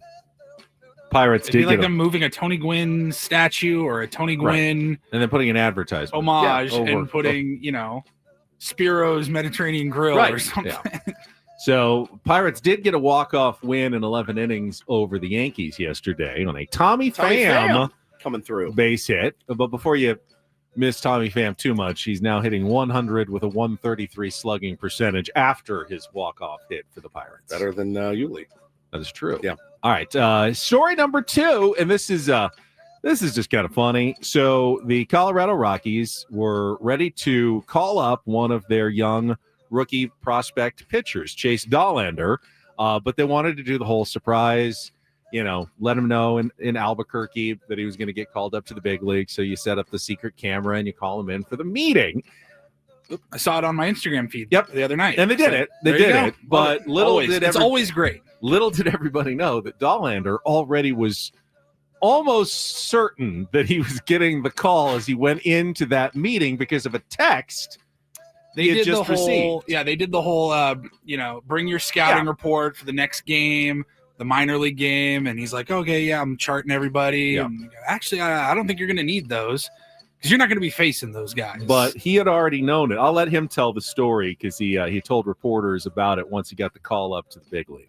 Right before I got called into the office, I got a text from the hotel saying, hey, we're looking forward to welcoming your stay. And I was like, oh, well, I started beating, my heart dropped, and I was like, what's going on? And then I walk in, and thankfully our pitching coach, Mahalik, played it off really well and was like, hey, let's just go over the scouting report. It's good. It sounds good. And I looked up, and I saw the camera, and I was like, is this happening right now? So, yeah, the Colorado Rockies are scheduled to play this week in, where are they? Wherever they're going, that city, the hotel they had already sent him his room reservation. And he goes, well, that's not where the minor league team's going. That's where the big league team is. So pretty awesome. Apparently someone with the club, the traveling secretary, has already made a hotel reservation for me. And I know exactly where I'm going. So nope, you didn't surprise me at all. Got the push notifications on, and we are looking forward to welcoming you to the Four Seasons, wherever they're going to be. Yeah, exactly. Press Y to confirm your reservation. Press Y. I love that. I love that. I think that's great. I mean, for him, it's actually inadvertently a really cool way to find out you're going to the big league. 1,000%. And he's a young kid. He's used to getting news via text message. So he's like, Oh, going to the big leagues. Now watch them try to do a bit on me, and I already know I'm going. It's pretty solid. I did see the first comment in the video that we just played of him talking about that story. He goes, we can't even call somebody up the right way. Hey, I'm not saying anything disparaging about the Colorado Rockies who come to town. We're not tempting fate this weekend. They already hate you. They hate me, but I hate them.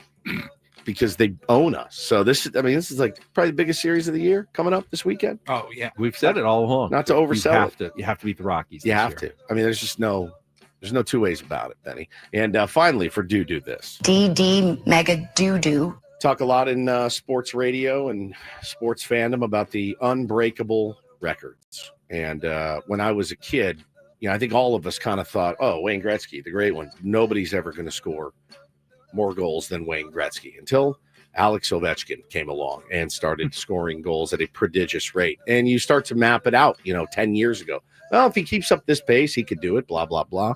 And he did it. He finally won and took over. He is now, they call him the Great Eight, Ben. He is now the greatest goal scorer in NHL history, topping Wayne Gretzky for his 895th career goal. He is number one on hockey's all-time list. I believe he scored 2 on Friday. To tie the record. Didn't want to get it with an empty net though at the end of the game. So he said, "We're not going to do it that way." Waited and which I love. And That's awesome. And then got it crazy over the weekend. Here's what it sounded like against the New York Islanders. This is Capitals radio network. Right side to Wilson, centered up. Ovechkin has it. He scores! He scores! Alex Ovechkin scores 895. There's a new goal-scoring champion, and his name is Alexander Ovechkin. He has done it here on Long Island. His teammates love him. There is but one. Alexander the Great, the greatest to ever do it in National Hockey League history. Pretty good call. Now, you wonder, well, did he have like a longer career than Gretzky? The real irony is Gretzky did his 894 goals in 1,487 games in his career. That was game number 1,487 for Alex Ovechkin. So the exact same number of games, he scored one more goal than Wayne Gretzky. But for all the Gretzky defenders out there, in the NHL, they really care about points, which is goals plus assists. Gretzky's still about 1,200 ahead of Ovechkin when you count the assists as well. Oh, my God. He has over 1,200 more assists in addition to all those goals. Wow. Then he also set up his teammates more than he even set up himself over his career. And that's why he is the great one and will never be passed all time in that category. Pretty cool moment, though. And that is don't and do this for a Monday.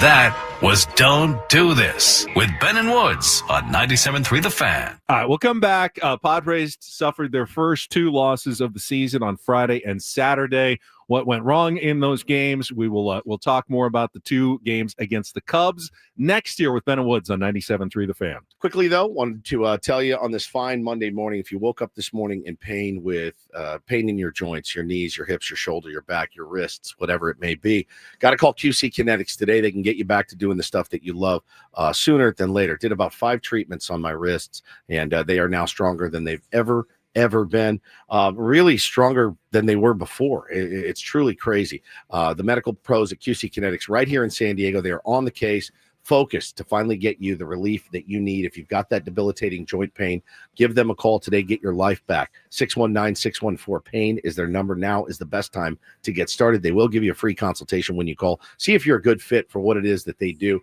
Live a healthier life free of harmful meds. That is the mission of QC Kinetics. They want you to get back on that surfboard, on that bicycle, on that golf course, because life is too short to be sitting there in pain, not doing the things that, fuel your fire, man. That's exactly why I went to QC Kinetics. They've helped me tremendously. Call them today, 619-614-PAIN. It's QC Kinetics at 619-614-PAIN. Let them know when you call. Hey, Woodsy from 97.3 The Fan sent me over.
Hey players, things are about to get real here in San Diego. Introducing the all-new Hamul Casino Resort. With a 200-room hotel tower, exciting new eats and drinks, plenty of new places to play, and a luxe spa and salon. Hello, rooftop pool and deck. It's where players can play their hearts out and enjoy all the perks that come with it. It gets real this summer at the all-new Hamul Casino Resort, the players' place.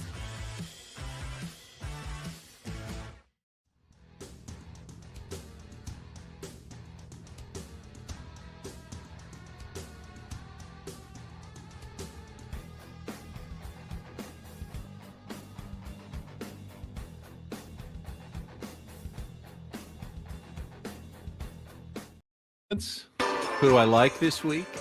Masters Week, buddy. It is Masters Week. Masters Monday at Augusta National. First major of the year coming up. Rory McIlroy still trying to get that career Grand Slam. Has 2 wins already this season. Has been one of the hot golfers, but it was talking to, I think, like some sort of shoulder injury he's been dealing with as well. Should try QC Kinetics. Affect him? Who knows? Haven't seen any of the live golfers in forever, but they'll be back. DeChambeau, I think, played well this weekend at Doral. Brooks Koepka, can he come back and win some more majors as well? Even Phil Mickelson's even been playing well. He's always a threat at Augusta National. So got a lot of intriguing storylines on the golf course this week. And a severe lack of productivity, I think, in this country for a lot of men on Thursday and Friday. And then this weekend, just kind of brace yourselves. You know, a lot of guys are going to want to be glued to the TV watching the golf tournament. We have a 1:00 game on Sunday, which is the worst time to have a. Right as I know the back nine I on know. Sunday is transpiring, and you're Trust going to me. miss it all. I'll miss. I love Sunday at Augusta. I love Saturday. Plus, at we'll be Augusta. missing the Padres game Yeah. against the Rockies at the same time It's on great. Sunday. It's great. It's really good timing by that. So Poor timing. I know, very, very poor timing, but that's what DVR is for. This segment of Ben and Woods is brought to you by Robert Half. And Do you Robert actually go back and watch sporting events on Yeah, DVR? I do actually. I went back and watched some of yesterday's game. You don't do on what DVR. Ello does, though. No, And, no, turn I don't. off your phone so you don't Like, find out what exclusively happened. Guys, DVR. I don't like, hey, so and so got killed in the White Lotus last night. I'm like, oh, cool. I'll go back and watch it. I don't. I get spoiled. I don't flip out about that. I'm kind of the one like, hey, what happened? Tell me, and I'll go back and watch it. Like, I don't care. I don't care about spoilers. Not even really a little bit. Because I know I'm going to go watch it and I'll have my own reaction. So I don't really care about spoilers. But for as far as sporting, it is kind of a beating. So like yesterday was a perfect example. We're in the dugout. We're playing a double header yesterday. We were at the field all day, just crisping, just roasting. And we got the game on a little bit, but we're playing a good team. We kind of want to focus on the game at hand. And we're kind of looking at the score. Paulie's like, oh, we're down 1. Oh, we're down, we're down 2. Oh, we're back into 1. I'm like, oh, we actually won. But I heard the first inning was so whack that I had to go back and watch it yesterday instead of just going, hey, Padres win 8-7 or whatever. Like, I had to go back and I don't know watch if I've it. ever So seen back-to-back balks to score 2 runs. I know. It was wild. Which is crazy. And he's just in the spin cycle, Yeah. of like, what did I do wrong? What am I doing here? I tweeted about it. You said you liked my tweet. tweet. I liked your tweet yesterday. And I wasn't really trying to specifically just defend. By the rules, probably is a balk, but I feel like Major League Baseball, you're trying to get more fans to appreciate and enjoy the game. And the balk, those technical balk calls that no one, even the announcers, go, I didn't see it. I don't understand it. It's not good for the sport when Mud and Don are going up there and like, I can't figure out what they're calling. Why are you stopping the game for 3 minutes to decide if it's a balk? If it was that close, just let him keep playing. Like, I don't think he was specifically trying to deceive anybody. Now, if you have a real problem where a guy's legitimately like, stopping and starting in a manner to deceive the batter or the runner, yeah, you got to call it and keep the game fair. But it's not what Logan Gillespie was doing there. So I think that, they should adjust maybe their enforcement of mock rules or maybe tweak the rule a little bit just to make it less complex for even savvy baseball fans that don't know exactly what a balk is. It's crazy too, because there's certain ones, like for example, guy yesterday in the last thing he was just rolling right through a set. So he was kind of quick pitching the hitter, but we had a runner on base. That's a balk, right? Like you can't do that. You have to come to a complete stop. He's trying to, and I don't know that he was doing it intentionally. He was just a fast worker, but that's trying to deceive. You're trying to deceive somebody there. dropping a ball, making a mistake. Like, okay, I get it. I know what you're saying, but like pitching out of the windup versus turn your mic on. Pitching out of the windup versus the stretch with a runner on third base. Right. You have to declare which one it's going to be at that point, or it's a balk. That's a technicality sort of thing. So Bat Dan said, I don't think Woods is a sports fan because he doesn't mind getting sports broadcast spoiled. I really don't. Like I'm down to get a score and then go back and watch. Sometimes I'll be honest, I'm down to get the score and go, all right, Padres lose 12-1. I'm like, see, that's me I'm every good. time. I've never like if there was one crazy play or one crazy highlight, I know I'll see that highlight eventually. Yes. Like Saturday night, for example, I think is a perfect one. I was watching the Final Four. Yep. And by the time those games ended, I saw, San Diego FC's playing. Let's check in on them. Right. And they already scored 3 goals. I didn't think I need to restart this broadcast and go to the beginning and watch them. Yeah. It's already happened. I'm good. Some people are very, like Chris Ello's very, my dad and my brother. You just have to turn your phone off if you're Ello, See, right? they'll text, my dad and brother will text me about Notre Dame, right? And they'll go, hey, no, my brother will say, his son, Owen's got baseball all day. Don't text me. Hell yeah. Don't text me anything. I go, okay. My dad, I'm playing golf today. Don't tell me about the Irish. Don't text me. Hell yeah. Don't text me anything. I'm like, okay. I think you just have to turn your phone off. But if I'm coaching Little League and the Irish are playing and somebody texts me, hell yeah, ND, I'm not like, you dumb bastard, throw my phone across the room. I'm like, oh, hell yeah. Can't wait to see what happened. So Ello was in Peoria, did their last show in Peoria on the same day that the Aztecs in North Carolina played in the play-in game, and he knew he had to drive home. And so he DVR'd it, and he wasn't going to get back until like midnight because they did their afternoon show, and he was going to miss the whole thing. So he had the phone off the whole time, and I couldn't stop thinking about him knowing he is waiting until midnight to watch that absolute drubbing of a game. Drubbing of a game. I was like, I wish I could have just saved him. Like, please, Lori, just tell him, don't even watch. Just go to bed. It's not worth. Watch the first 2 minutes and then just remember it's going to be like that for the next 38 minutes. Don't you want to know, hey man, it didn't go our way today. It's not something you really want to see. That's how it was Saturday. I was at the field it's not all like, day. Hey, it was a great game. North Carolina just made some buckets at the end, hit a huge shot to win it. And like, no, it was an ass whipping. We got bodied. We were out of it 30 seconds into the game. Pretty much. Don't watch. Do not waste What your was time. our lead in that game? Did we have a lead? It was maybe for like 30 seconds or something like that. Yeah. Something like that. All right. So Saturday was kind of one of those games for the Padres. If you popped it in 7-1, you didn't really need to watch anything after that. You missed not very much. We'll get to that coming up after a check of traffic here on 97.3 The Fan. From the 855 Get Ross Traffic Center, protecting San Diego after accidents or injury, here's Kelly Danick. Traffic is sponsored by Hummel Casino. Seems most of our problems have been in the North County. Stall vehicle in the Center Divide, North 5 before Barcelona. Also stall in Center Divide. Eastbound 78 before College. Now westbound 78 before Jefferson. Collision involving several vehicles. That lane's blocked. They're not saying which ones, but do expect some slow traffic approaching that. Hey, players, things are about to get real here in San Diego with the all-new Hummel Casino Resort, where you can play your heart out and enjoy all the perks that come with it. Opening this summer, Hummel Casino Resort, the player's place. Learn more at HummelCasino.com. I'm Kelly Danick with Ben & Woods, San Diego's #1 sports station, 97.3 The Fan. I believe I started but didn't finish telling you that this segment of Ben & Woods brought to you by Robert Half. At Robert Half, they found that 67% of companies want to increase contract talent. That's why the recruiter's expertise and award-winning AI work quickly to find the skilled candidates you want.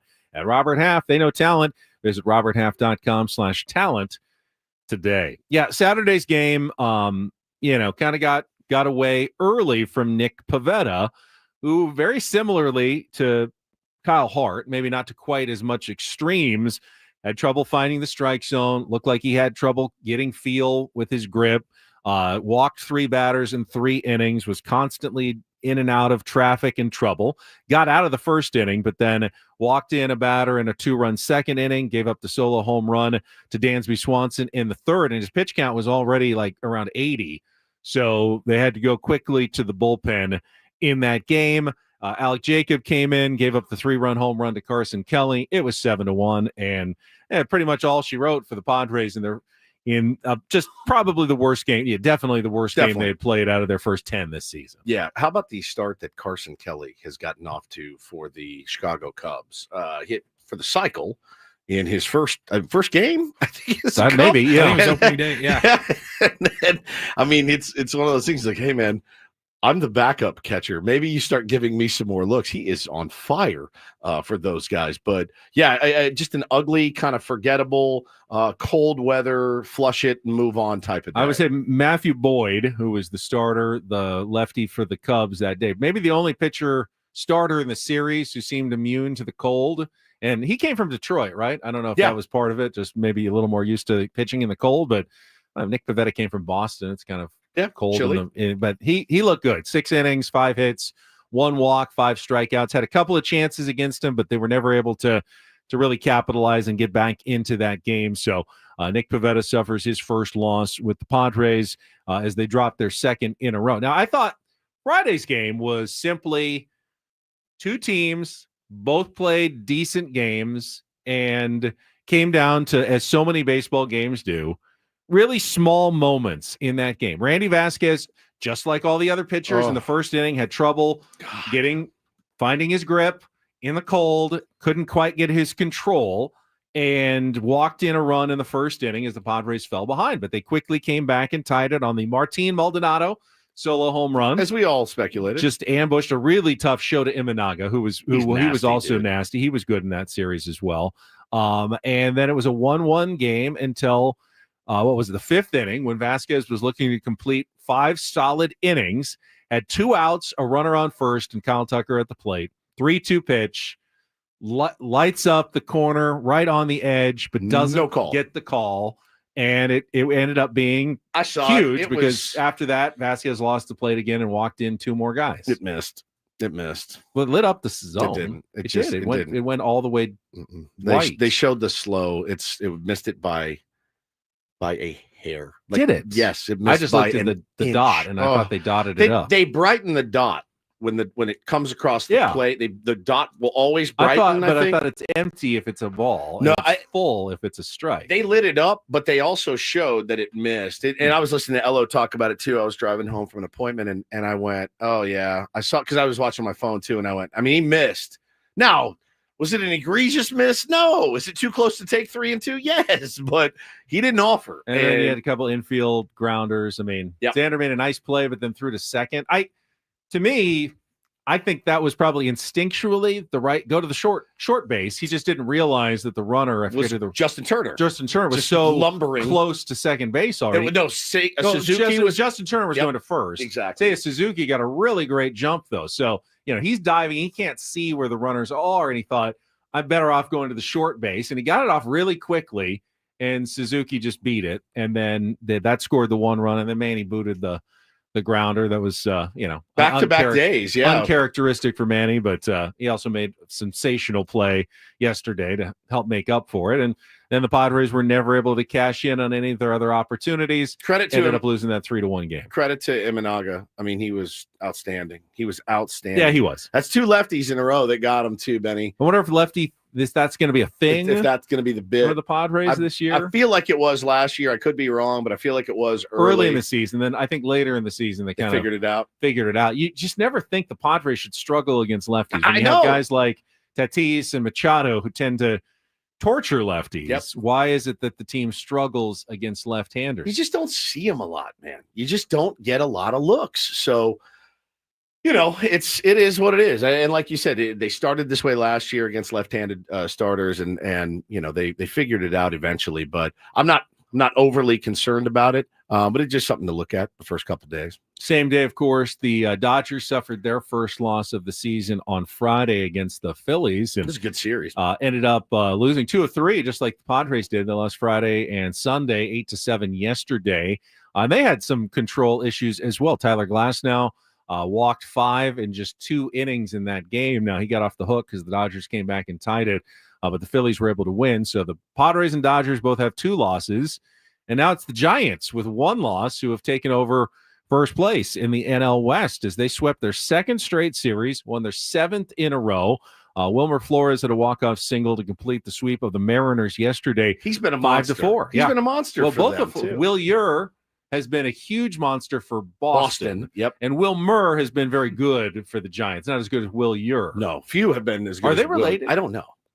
It's Wilmer and Will Ure. I mean, it sounds. They're both Flores. It sounds like something parents might do, but I don't actually know if they're related or not.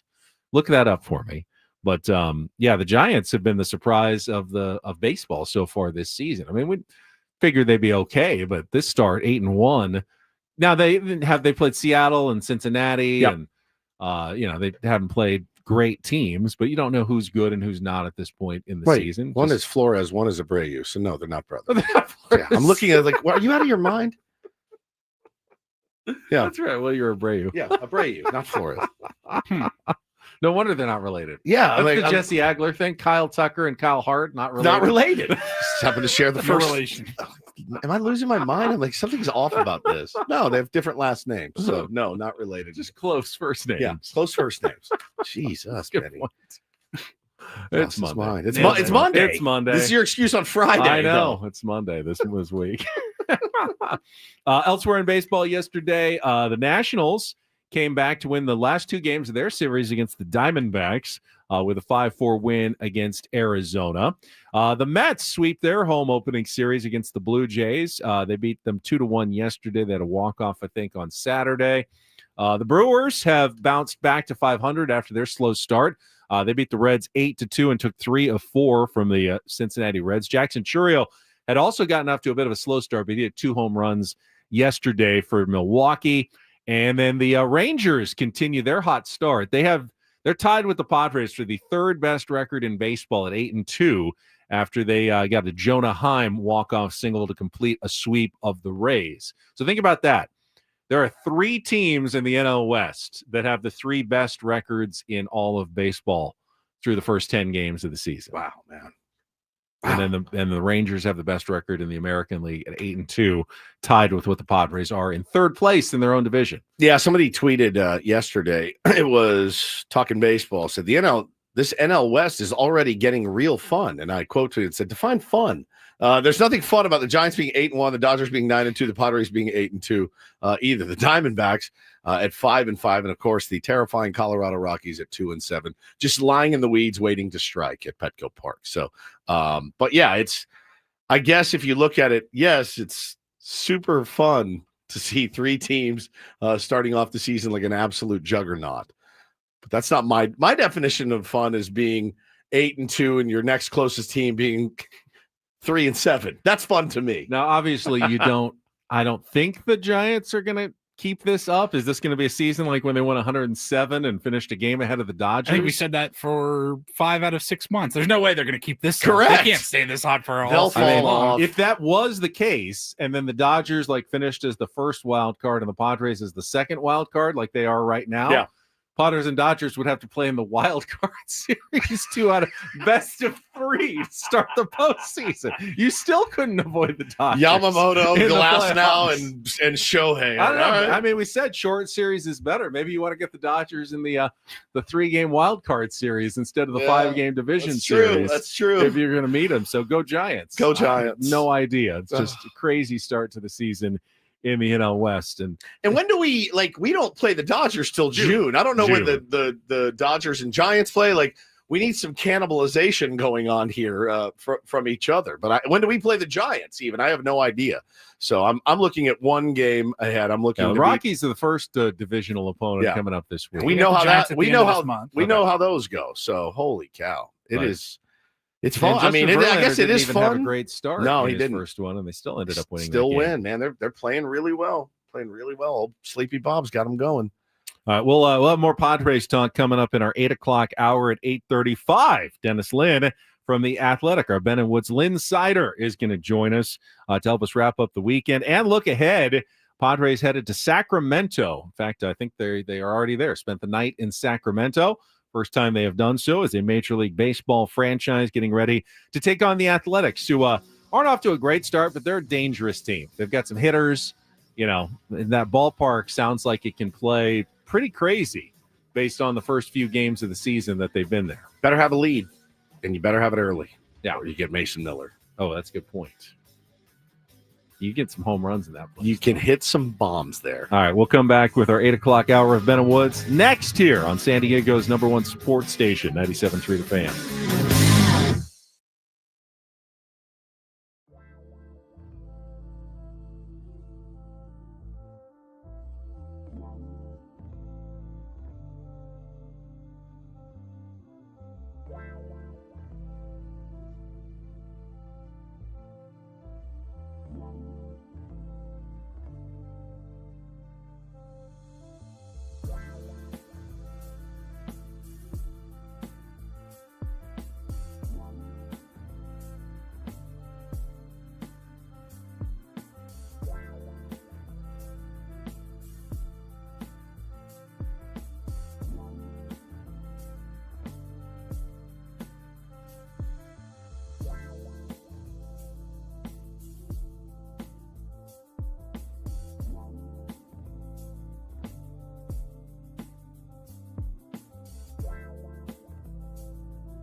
right, we are halfway home on a Victory Monday. Ben and Woods, 97.3 The Fan. There's nothing cheesier than Victory Monday, like in Cleveland or Cincinnati. Every radio show. It's a football thing. I know it is a football thing. It's fine. I mean, we won. I thought that was the whole joke. Kind of is. Just like we called Dennis Lynn, who's coming up at 8:35, our Lynn Cider. You have to radio it up sometimes. You have to do shtick with it. I like our shtick is making fun of the shtick. Yeah, I think that's fair. Yeah, fair enough. I'm Woodsy. That's Paul Reindl, the executive producer of the program. Ben Higgins, your friendly neighborhood sports anchor. I sometimes actually like the shtick. I know you do. Yeah. Yeah. I mean, I don't want to. I mean, the stickiest thing that we do probably as a station is having our Padres Roundtable brought to you by Roundtable Pizza. Yeah. But I love that. I think that's the perfect shtick. It gives you you sniggle a little bit. Makes sense. I mean, who better to sponsor a Roundtable than Roundtable? Yeah. Right? What would we call it if it was another sponsor, though? You know what I mean? The Eco Water refreshing drink. Like, what would you call it? I think refreshing Padres talk. I think he came up with the idea and then went out and got the sponsor. Oh, I think so too. I don't think they came to us. I think you go out and you sell that idea. If you got like Roundup pesticide, the Padres Roundup, whatever. Oh yeah, the spray. Really Padres Roundup. Really Padres Postmortem, brought to you by Trust and Will. Yes, or a funeral home. That's really, really good. No, I like you have to shtick it up on the radio. It's just you try to be memorable. So we have our Lynn Cider coming up at 8:35. Lynn Sanity had already been taken by Jeremy Lynn. It's probably trademarked. We'll give you the skinny on the Padres, brought to you by SDFatloss.com. There you go. I like that. The Ben and Woods or the 97.3 The Fan skinny. We are, I don't know, there's probably a few parents out there that are feeling the way that I'm feeling today. And it's a great sense of relief because spring break is officially over. The 2-week spring break. Now, you don't hate your children. I love my children so much. So much. Does it ever make you feel guilty how relieved you are that you no longer are responsible for them for about 6 hours out of the day? No. Not even not a little bit guilty? Even in not sad. Oh, I'm so sad that your spring break is over. We had such fun over the last couple of weeks. Well, again, it was their spring break. Wasn't my spring break. I still had to live my life. I still had, we traveled. We went to Colorado. It was so much fun. But the ability today to be off the air on a Monday and to go home to a nice, quiet, clean house without hearing, I'm bored, this sucks, can we do something, can we do this? I just get to go home and be with myself. And that's what I'm looking forward to the most, just to walk in and just hear this. Nothing. Silence. And it's just me alone with my feelings. Right? Your alone time. My alone time. I've missed my alone time for the last 2 weeks. What do you do with your alone time? We'll see. Stroganoff. I will not be cooking this afternoon, Paulie. I promise you. I won't be cooking any stroganoff. I made a pot roast yesterday. That's going to last us a couple of days. Little leftover pot roast. So I imagine your kids were both so excited to go back to school after their time off, that get to see their friends and their teachers again, that there was no consternation or angst about the return to school at all. The look on Bo's face, we kept reminding him yesterday, you got about 4 hours left of this, buddy. Soak it in. He's like, he does not want to go back to school. I always, and I was really, as you can imagine, I was really good at school. Yeah. But I always had the Sunday, especially coming back from a vacation. Scaries. Like just the whole, Sunday blues, we called it, Sunday scaries. Like, just that feeling of dread all day long. Like, I got to go back tomorrow. I got to go back tomorrow. I got to go back tomorrow. You know what's funny, man, is that I had that my entire life until I started doing this job. For us, I get the Friday scaries because the Friday is like, we're out of gas. I'm totally toast. now for the next few weeks, there's no Padres game on a Thursday. So I get like the Friday scaries of like on Thursday night. I'm like, oh my God, we have nothing tomorrow, blah, blah, blah, blah, blah. And you get nervous. Sometimes you have Schulte on and you're like, oh, what kind of mood is he going to be in? So you get kind of that angst. Monday for me, my dudes, how you doing? We're good. How are you doing is the more important question, Schulte. For Monday, I'm like, I haven't seen my guys in a couple days. So much happened over the weekend. I can't wait to get in and talk about it. Plus, it's kind of, back in the fold, starting the week up. I actually like Mondays a lot.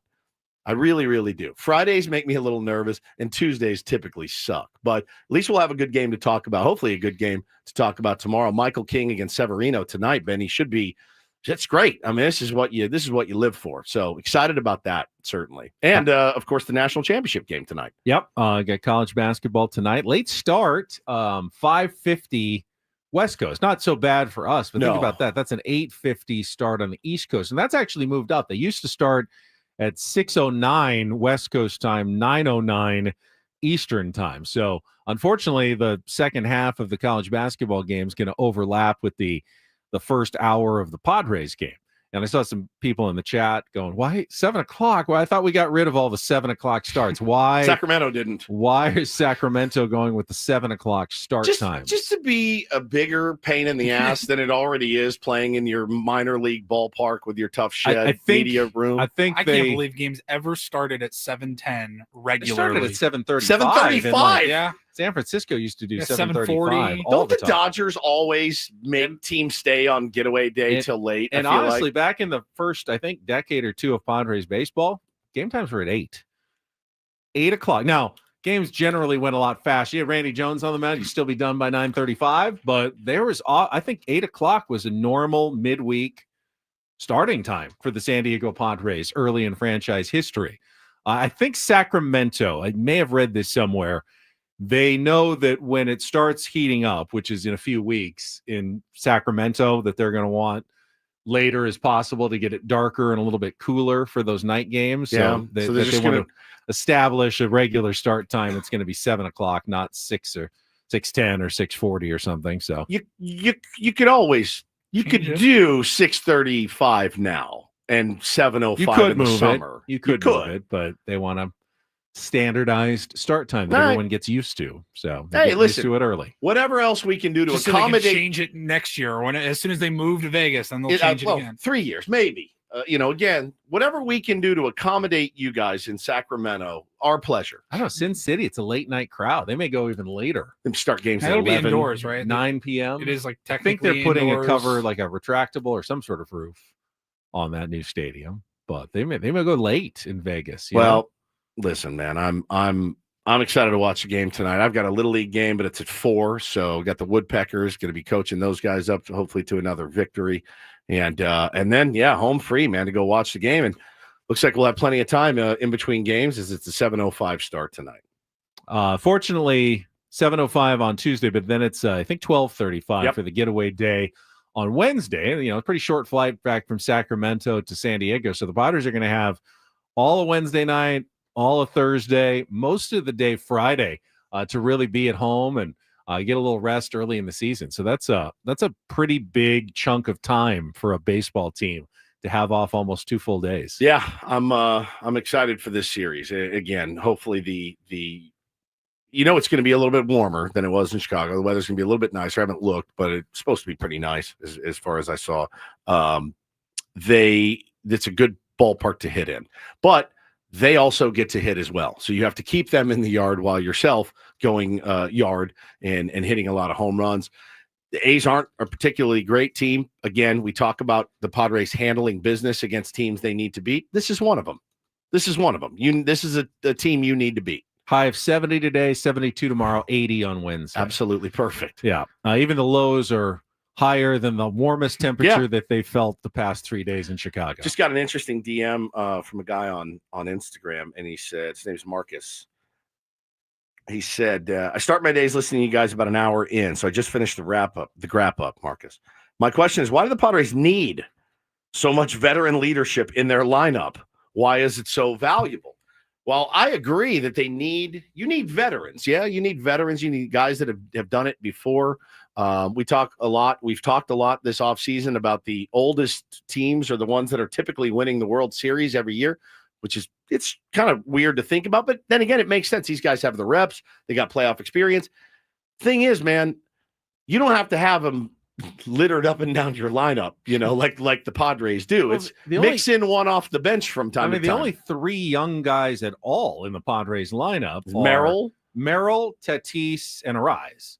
And none of those guys play at all like rookies. I mean, they've all had quite a bit of baseball under their belts, except for Merrill, who, has conducted himself like a veteran from day one and has had no problem fitting in. I mean, it's the team that probably least needs veteran leadership, just for the sake of veteran leadership really, at all. We're talking about Jason Hayward, Yuli Gurriel, and whoever Martin Maldonado. Yeah. I mean, Manny's, a veteran. Xander's a veteran. Crony's a veteran now. A veteran now. Absolutely counts as a veteran. And I don't think those guys are on the team for their veteran leadership. Not those guys, but the Yuli, Jason Hayward is for sure. Well, I think he's on the team because AJ was hoping he'd produce. Yeah. I think he really did think that he could produce for the Padres. He has not done so far.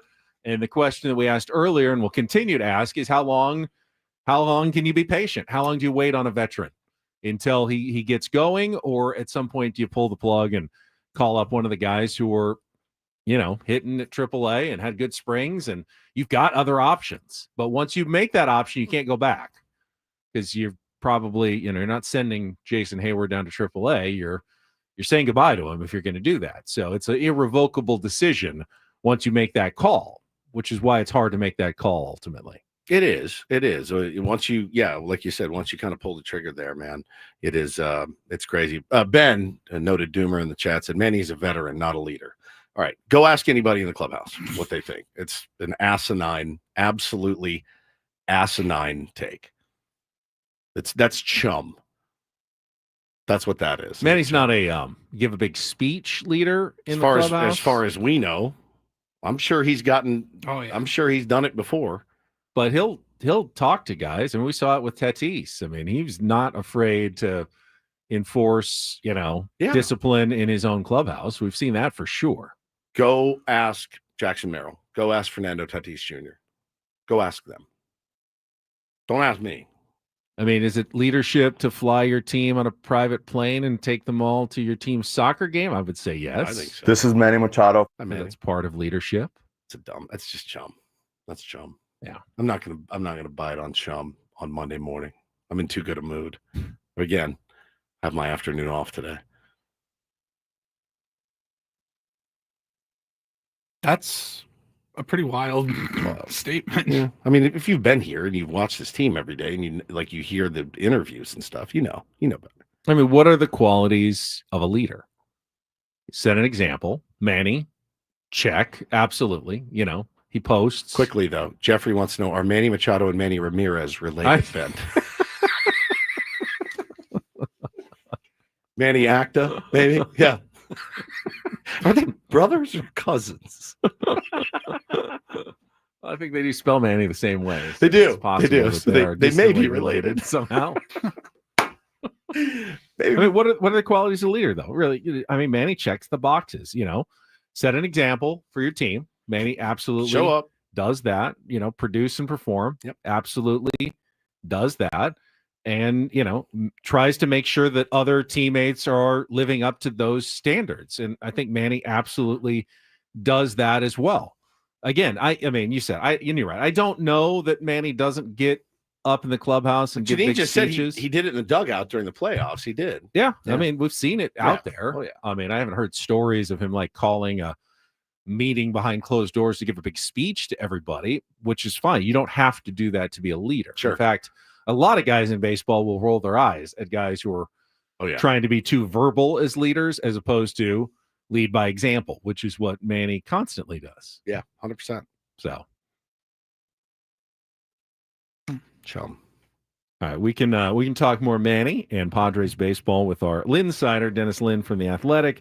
Going to join us coming up at the bottom of the hour, 8:35. First, though, we got Take on Woods on deck, and we have a new prize starting this week after we had our one-off prize last week. This week, you can qualify for another trip to Las Vegas. We've got 2 nights at the MGM Grand, $150 gift card, and your choice of concert tickets to Disturbed, Ghost, or Pantera in Las Vegas. Man, that's a real conundrum there. Which one will you pick? I don't know much about Ghost. I don't really know much about all of them, to be honest. What do you know about Pantera? I've heard of them. And of course, I've heard of Disturbed. Yes, I know you have. Beyond I don't know that I know much more about Disturbed either. They did a cover of Sound of Silence that people really enjoyed. Yeah. I didn't enjoy it, but a lot of people really enjoyed that. Okay. Yeah. So that's the prize. We need a contestant that's willing to take on Woods. Do your best. Like he does it. Whoa. That's not good. Whoa. It's hard. It's hard to do. It's hard to get it. There it is.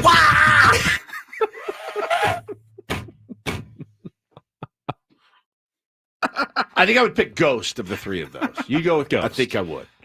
Yeah. They're very hardcore. I mean, some people probably just saw Pantera. Or no, I'm sorry, Disturbed when they were at Petco Park. That's true. So you can pick one of the other two, though. It's fine. We need a contestant for Take on Woods, 833-288-0973. Call in now. We'll play our musical trivia game when we come back with Ben and Woods after a check of traffic here on 97.3 The Fan.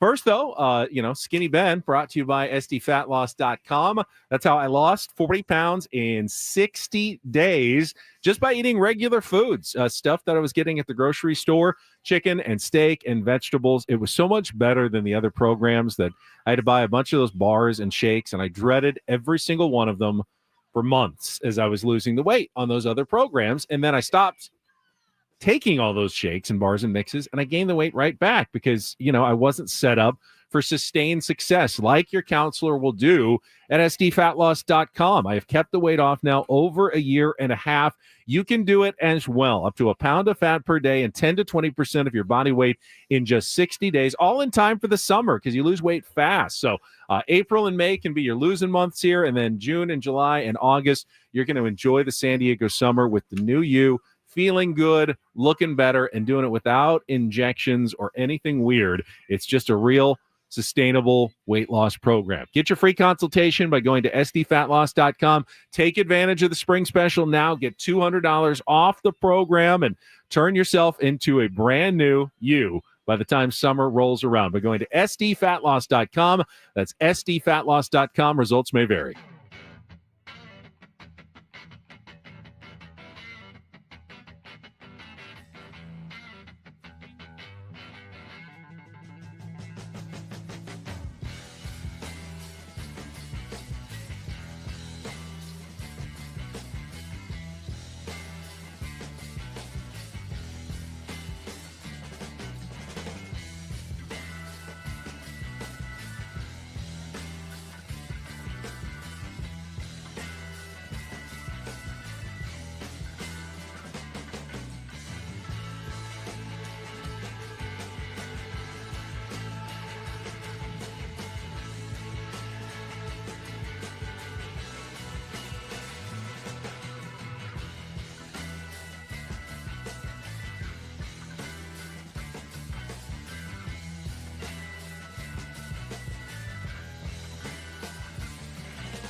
Hey players, things are about to get real here in San Diego. Introducing the all-new Hamul Casino Resort. With a 200-room hotel tower, exciting new eats and drinks, plenty of new places to play, and a luxe spa and salon. Hello, rooftop pool and deck. It's where players can play their hearts out and enjoy all the perks that come with it. It gets real this summer at the all-new Hamul Casino Resort, the players' place.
Our Ben and Winwood's Lynn Sider, Dennis Lynn, our regular Monday contributor, coming up at the bottom of the hour. Lynn Sider Mondays, Jesse Agler Incorporator Tuesdays, Big League Wednesdays, Eno Saris Thursdays, and Mike Schilt and other Friar Fridays this year. Can't beat it, man. Pretty good lineup for Pretty baseball good lineup. season. Yes, sir. And Padres have had a pretty good lineup so far this year as well. Off to the 8-2 start. We will talk more Padres baseball coming up, but right now we got a contestant on the line. Let's get to today's game of Take on Woods.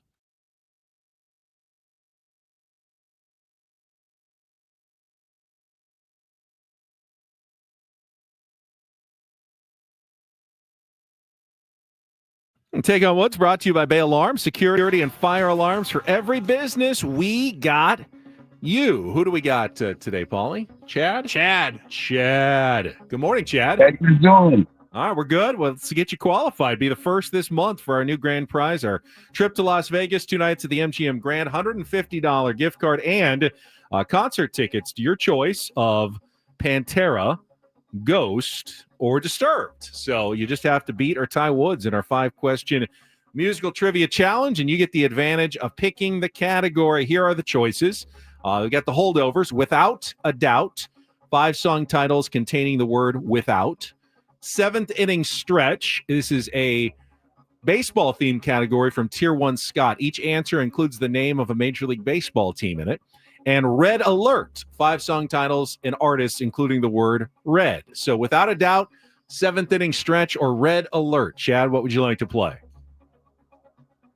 Let's do Red Alert. Red Alert, going with the new category today. Okay, again, this is 5 either song titles or artists, and they all include the word red somewhere in the answer. You get 60 seconds. If you don't know one, you can pass. We'll come back to it if there's time left on the clock.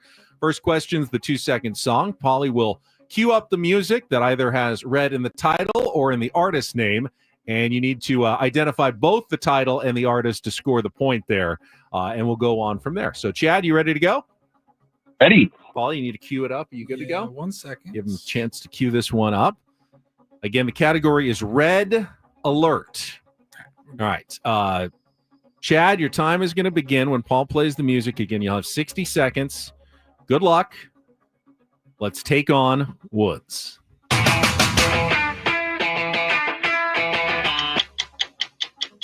That's Red Hot Chili Peppers. Pass.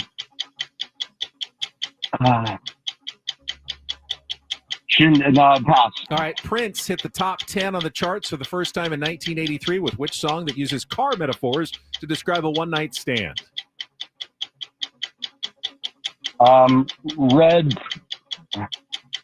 Little Red Corvette. Correct. Toby Keith recorded a country smash and drunken party classic with which 2011 single he himself called the stupidest song he ever heard? Red Solo Cup. Correct. Which 70s band made up of all Native and Mexican Americans had their biggest hit with 1974's Come and Get Your Love?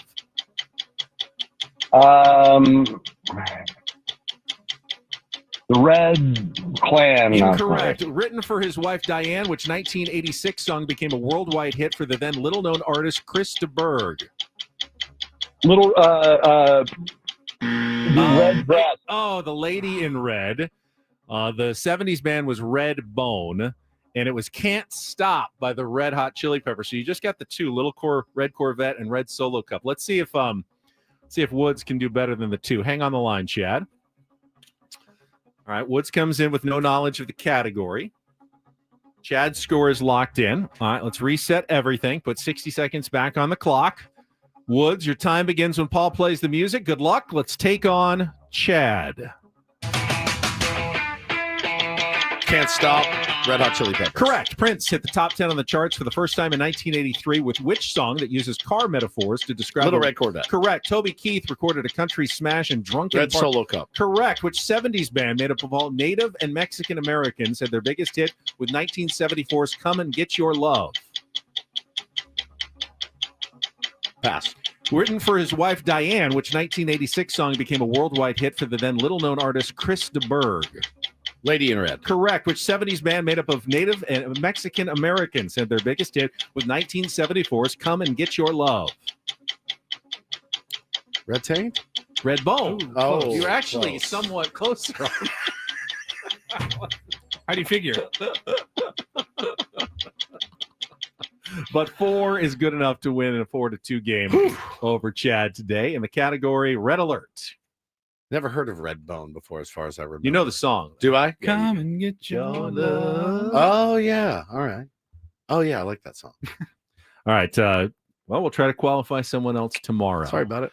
For the trip to Las Vegas. All right, we'll take a timeout. When we come back, Dennis Lynn covering the Padres on the road from the Athletic. Our Lynn Sider will join us to talk some Padres baseball. That is coming up next year on 97.3 The Fan. Hey, guys. Well, listen, wanted to tell you about Loan Pronto. Right now, interest rates have plummeted. Time to call Loan Pronto if you're looking to get cash out of your home's equity, refinance now out of a high rate, or do the home improvement project. Loan Pronto can make it happen in a matter of days. Take advantage of this opportunity. Get tens or even hundreds of thousands out of your home's equity. Pay off all your credit cards. Pay off your car loans. The average homeowner will cut their monthly bills by $1,000. Get more info at loanpronto.com. Inflation, higher costs have put a lot of people in stressful financial situations. If you own a home, there is a way out. Loan Pronto has multiple options that can help you get the financial freedom you deserve. Most homeowners get their cash in less than 2 weeks. Most don't even need an appraisal. Do the smart thing. Stop paying insane rates on those credit cards. Wipe them all out. Get a lower mortgage rate. Get some money for that home improvement project now. All starts by getting in contact with the experts at this. Loan Pronto. LoanPronto.com or call 619-207-4336 or again, LoanPronto.com. Equal housing lender, NMLS 1661781. Subject to lender approval, NMLSconsumeraccess.org.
Hey players, things are about to get real here in San Diego.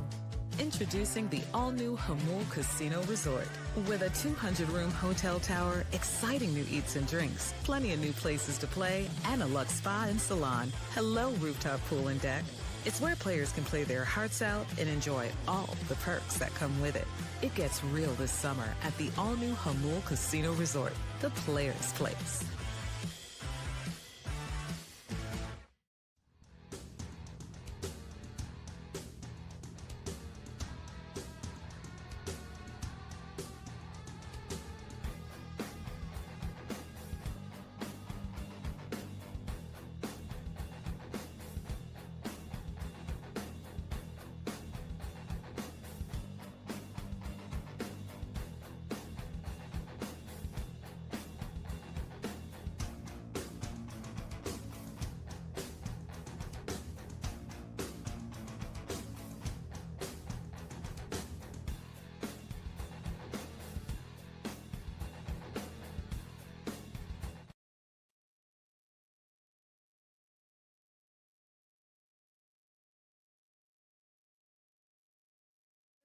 Padres found the road not quite as hospitable as sold-out Petco Parks every day, and did not play quite as well over the weekend. We will ask our Ben and Woods Linsider, Dennis Lynn from The Athletic, standing by, going to join us right after a check of traffic here on 97.3 The Fan. From the 855 Get Ross Traffic Center, protecting San Diego after accidents or injury, here's Kelly Danick. Traffic is brought to you by Crystal Geyser Alpine Spring. What is up with this North County ride this morning, guys? Crash has cleared West 78 before Jefferson, but now eastbound 78 before San Marcos Boulevard. Collision blocking the fast lane. Tow truck rolling up to assist with that. Also have this crash on the Mission Road off-ramp, southbound 15 in the Fallbrook area. Heading to the South Bay, southbound 5 at J Street. Collision over the right shoulder. And still clearing an accident out of left lane, westbound King Freeway before College Grove. What makes Crystal Geyser Alpine Spring Water different? They always bottle their Alpine Spring Water less than 1.5 miles from the spring source. And all their bottles are made with 50% recycled plastic from their own recycling plants. Crystal Geyser, bottled at the spring source. I'm Kelly Danick with Ben and Woods, San Diego's #1 sports station, 97.3 The Fan.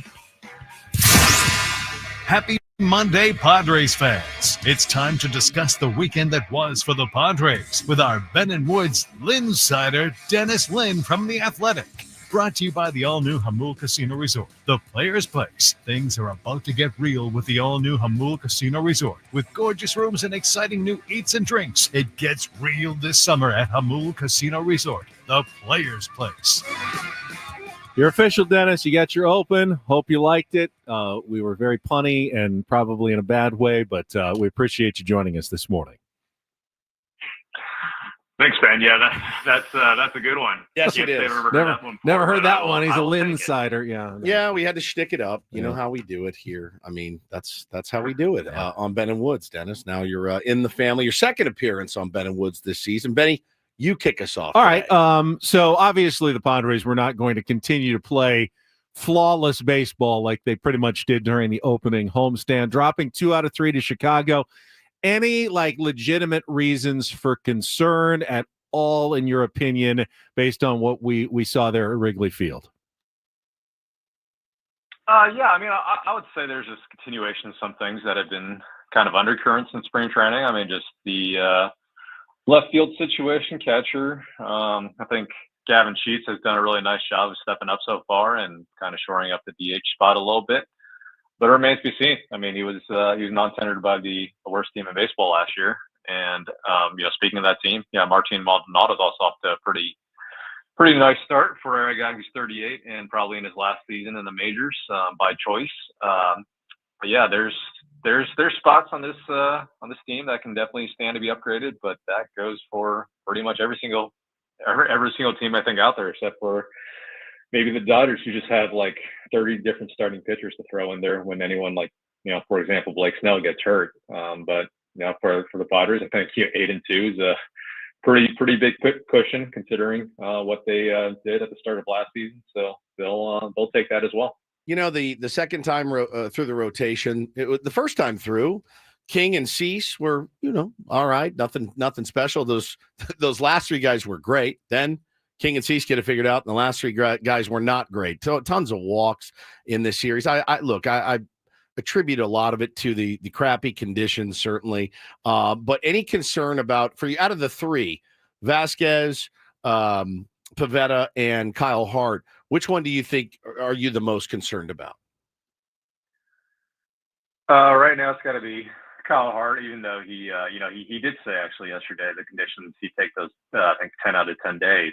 He's a former college roommate of Kyle Schwarber's at a Indiana University, so he's used to that weather, I guess. But yeah, he's a great story. Obviously, getting back to the majors, but when he's not finding the zone or when he's catching too much of the plate, he can tend to get hit pretty hard in those cases. But yeah, yesterday was just he was not finding the zone, and you've got Stephen Kolek, who had a great spring.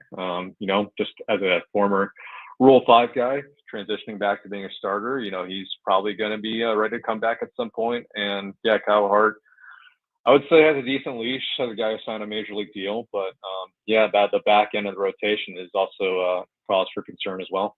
Dennis, I think one of the biggest disconnects sometimes between fans and organizations is panic level. The patience of an organization is always going to be a little bit longer than what fans have for a struggling player. So you brought up Jason Hayward. Yuli Gurriel is another guy who's off to a slow start. The pitchers at the end of the rotation. How long do you think, given your actual sense of what the Padres and how they do these moves, how long will they go before they decide we may have to go in a different direction, especially with some guys at AAA who are knocking on the door, who had good springs that they could call up, at least offensively as well? Well, if they keep winning 8 out of every 10 games, I think they'll be perfectly fine to keep going as is. But at the same time, things can change in a hurry. I mean, if they had lost yesterday's game, I think people would be having a different conversation this morning. But it's a good question because some of these guys are not making a whole lot of money, and they're not, even if they're on guaranteed deals. And when that's the case, teams are more apt to pull the plug, so to speak, if the numbers keep trending in a certain direction. So I would think, with guys like Oscar Gonzalez at AAA, against Stephen Kolek, if some of these slow starts keep up, the Padres will be having some interesting conversations after, say, Memorial Day or even right around then. Gosh, that long. And that's the thing, I think, for all of us, laymen who we don't run a baseball team, we have no idea what it takes to run a baseball team, but we know what we see and we know what we hear. And we watch the games and go, well, there's not a lot of production there. And if you have somebody that is producing or could produce, that's also, 15 years younger, why wouldn't you? I mean, it's baseball such a weird game, Dennis, in that people do get stuck in their ways. And what is the hesitancy? I understand you can't go reactionary. You got a bad start, you're out. It doesn't work that way. And I'm fully understanding of that. But you're talking about, guys that have been in this league for 15, 16 years. And if they're not getting the job done now, why would anybody think that they would? They very well may, just to prove me wrong. But why the hesitancy on waiting till potentially after Memorial Day? That's a while away.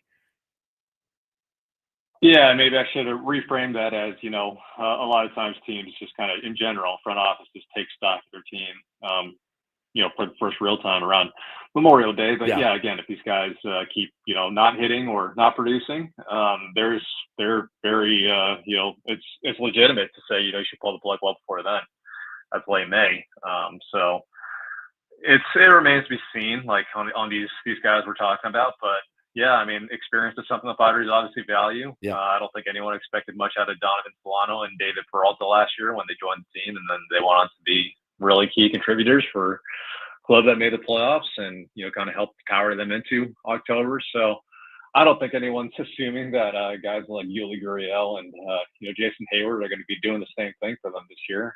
It just looks different, right? Like just from the eye test. Yeah. But I think, just in the interest of preserving some depth at the start of the season, the Padres went this direction, and it sucks for the guys who, had really good springs and arguably outperformed some of these guys. But that's the thing. Opening day and the opening week of the season gets a lot of play. Again, the Padres are 8-2, so things could be going a lot worse. But yeah, I think it's a very worthwhile question, just looking at what happens over the next week or three. Yeah, no question. And I'm not dooming about any of those guys right now. I fully expect to see those guys get some, I expect Hayward to get some looks, shoot, maybe even tonight against Severino. I have no idea. But so I think playing it forward, if you quick trigger those guys and they're out of here, and then you bring up Connor Joe and Oscar Gonzalez and they don't produce, your depth has taken a severe hit right there. Right. And I don't know if, fans are getting over their skis on Oscar Gonzalez hitting a bunch of home runs in AAA, but yeah, there's a reason why he wasn't in the league last year. He has made some adjustments, including the spring, and he's hitting the ball really hard, but it was spring training. So I think Padres and, fans maybe should be tempering their expectations. I know the team is, but those guys at the same time, they keep hitting in AAA. That'll force some tough decisions. Sure. Talking Padres baseball with Dennis Lin from The Athletic. And Dennis, let's talk about regression because, we mentioned Gavin Sheets off to a hot start, but we knew he wasn't going to hit 400 all year long. But what about the bullpen? I mean, the back end of the bullpen especially has been so very, very good. But there are also signs, Dennis, that this is legit. Like the Padres could have a pen that is pretty dominant all year. What are you kind of seeing from those guys that have been close to perfect this year? Yeah, just a continuation of what they were, pretty much last summer when, it looked like one of the best bullpens we've seen in quite some time anywhere in the league. So you lose Tanner Scott. That's obviously a blow. Considering what he did to Shohei Ohtani, it looks like the Dodgers went out and paid like an extra $20 million just to make sure Ohtani never has to face Tanner Scott ever again.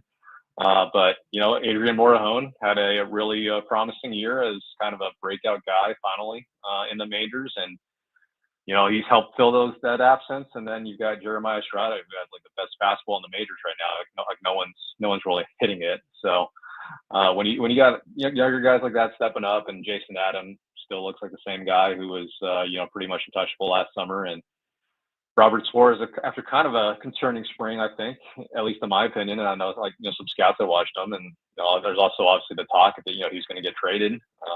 Keeping him right now, it's really given them a lot of options at the back of the bullpen, and I think that's something that Mike Schill can continue to lean on as some of these starters get their issues worked out, especially at the back of the rotation. Boy, I'm sure glad they didn't trade Robert Suarez. As I sit here today watching him come in, and you just kind of get that feeling like you did at the beginning of last year, like, oh man, he looks pretty automatic, knock on wood, that it stays that way. Bullpens are volatile. Everybody knows that. Talking to Dennis Lin here on Ben and Woods this morning, I loved your piece you did on Jeremiah Estrada. What a really forthcoming guy that he is. Kind of fill everybody in on how your conversation went with Jeremiah. I was interested. I know it wasn't his first time back at Wrigley since he had left the Cubs. He went back last May, pitched like less than an inning in a game. But this is really the first time he had been back since he established himself as one of the up-and-coming relievers in baseball. And obviously, we all remember what he did last May, striking out 13 batters in a row. That was after his return to Wrigley last year. So. Now that he's back at the side of the organization that developed him, and seemed like they didn't end things on the best of terms. I guess that's probably natural when you get outrighted off the 40-man roster by a team that spent a lot of money in the draft to take you. I think there were some disagreements. It's pretty obvious about like where they wanted to take things development-wise between Jeremiah and the team, and it happens. Every year you see relievers, they just make one or two tweaks, sometimes even before they get, let go by a team, and then they catch on with another team and they just take off. So it's sometimes just a matter of just the variance and luck of volatility of relief pitching. I mean, it's happened to the Padres too. Used to have a guy by the name of Trevor McGill, who I think is now the closer for the Brewers. So that's probably a guy the Padres wish they had held on to in hindsight. But yeah, hindsight's hindsight. And, Jeremiah is in obviously a much more comfortable place for him. And I don't know if that's, it was his fault or the Cubs' fault exactly, like where the breakdown responsibility lies with what happened to Chicago. But yeah, right now he's clearly thriving, and he likes to speak his mind. So I have to thank him for being open and honest. No, McGill was ours, Benny. He was 7th round, 2015 pick. I just looked at Ben. I go, do we have Well, McGill? I He said, did make no. the point last week that pretty much every pitcher in the league at some point has been a Padre now. It feels like every But I mean, single game you see someone. It took McGill a while to kind of figure it out, and he's pretty nasty. Wow. I mean, he's like, think about Andres Munoz and Emmanuel Clase Yeah. as well. There's been some that got away. Yeah. Before you go, Dennis, get a question for you. How many years now between the Athletic and the UT before that have you been on the Padres beat and traveling with the team? This is year 12. You're 12. So over those 12, you start to get into a routine with different cities, where you're staying, where you're going. It's very unusual to have a new city just pop up all of a sudden in your rotation. Sacramento, what are we expecting here for the next 3 days?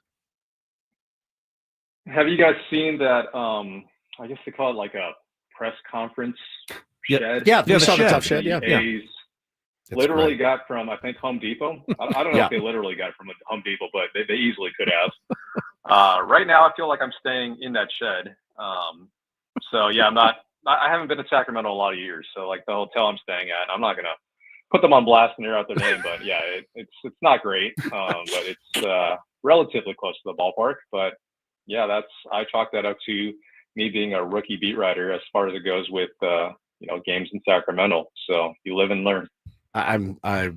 It's our state capital. Dennis, get out and see the sights out there. I mean, you may never get this opportunity again. You never know where they could be next year. I know their plan is to stay there, but things do change. So embrace it. Dive in fully to what Sacramento has to offer. I swear, today. you see those press conference rooms like on the back of flatbeds on the freeway. I know, it's bad, man. It's bad.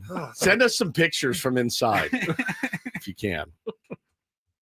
Yeah, I know people are interested to see it. It looks like Speaking of Sacramento, by the way, Joe Musgrove, he's going to play catch today. Nice. But almost exactly 2 years ago, he had a rehab start here, so I think that's kind of cool. That is cool. After he broke his toe.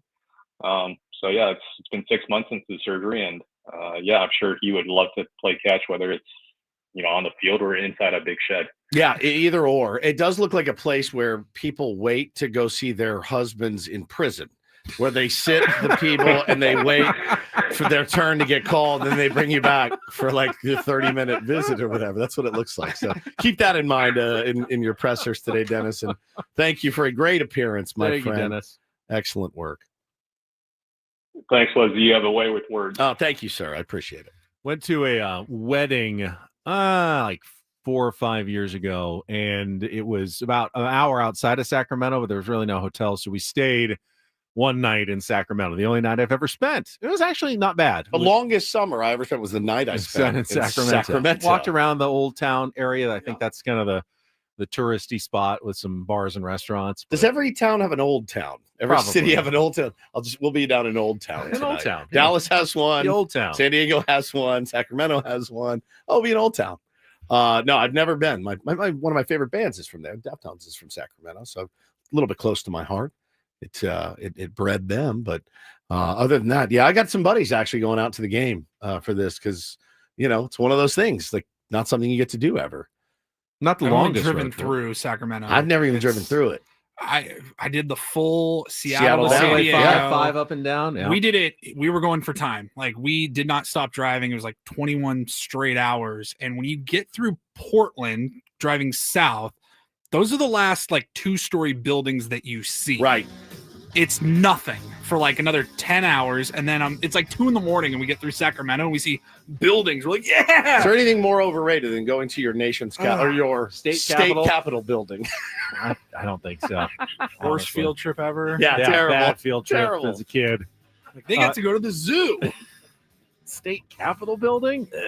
All right, we will have 1 hour left, including our Reindl Report, some basketball talk there, I'd imagine, as well on the Fan.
Dennis Lynn was 100% right about one thing that he said, and I could not disagree more with it. Welcome back. It is Ben and Woods here, final hour on a Monday. You gonna anger one of our newest additions to the program? No. Dennis is right.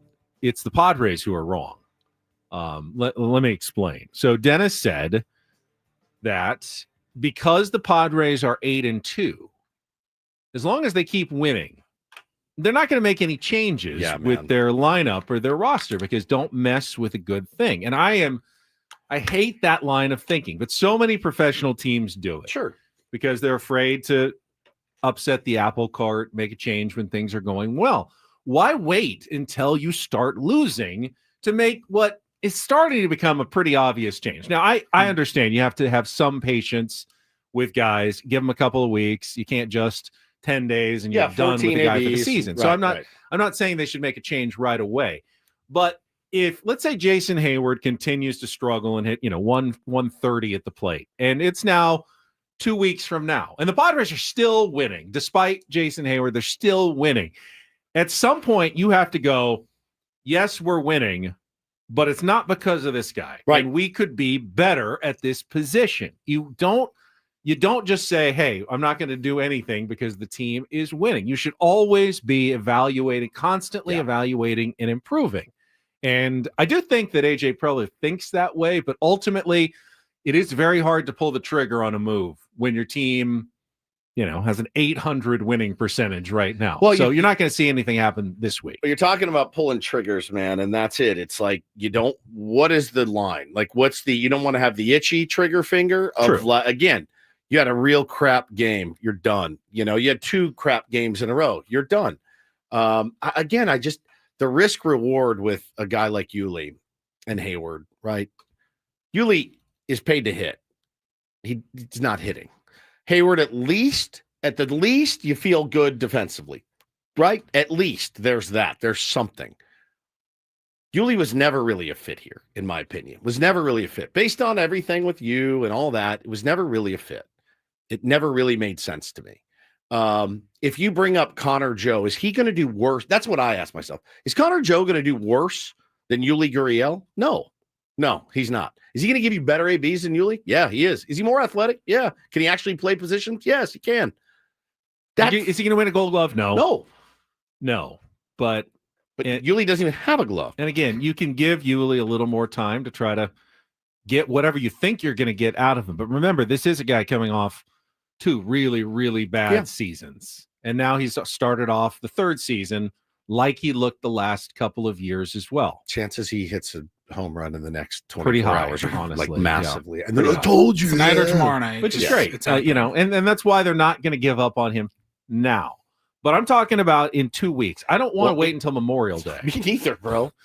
Paulie's going to be hammered at doing bottle service on Memorial Day. Oh, yeah. You won't even remember that they DFA'd Yuli Gurriel. You'll be partying so hard. And even if they're in first place, like they're like 3 games ahead of the Dodgers and 5 games ahead of the Giants, everything looks great. It doesn't mean you can't make a move. I know, dude. When it's the right move to make and everybody's going to know it. It's not today. They run baseball teams like they run radio stations sometimes. Your ratings are fine. They're fine.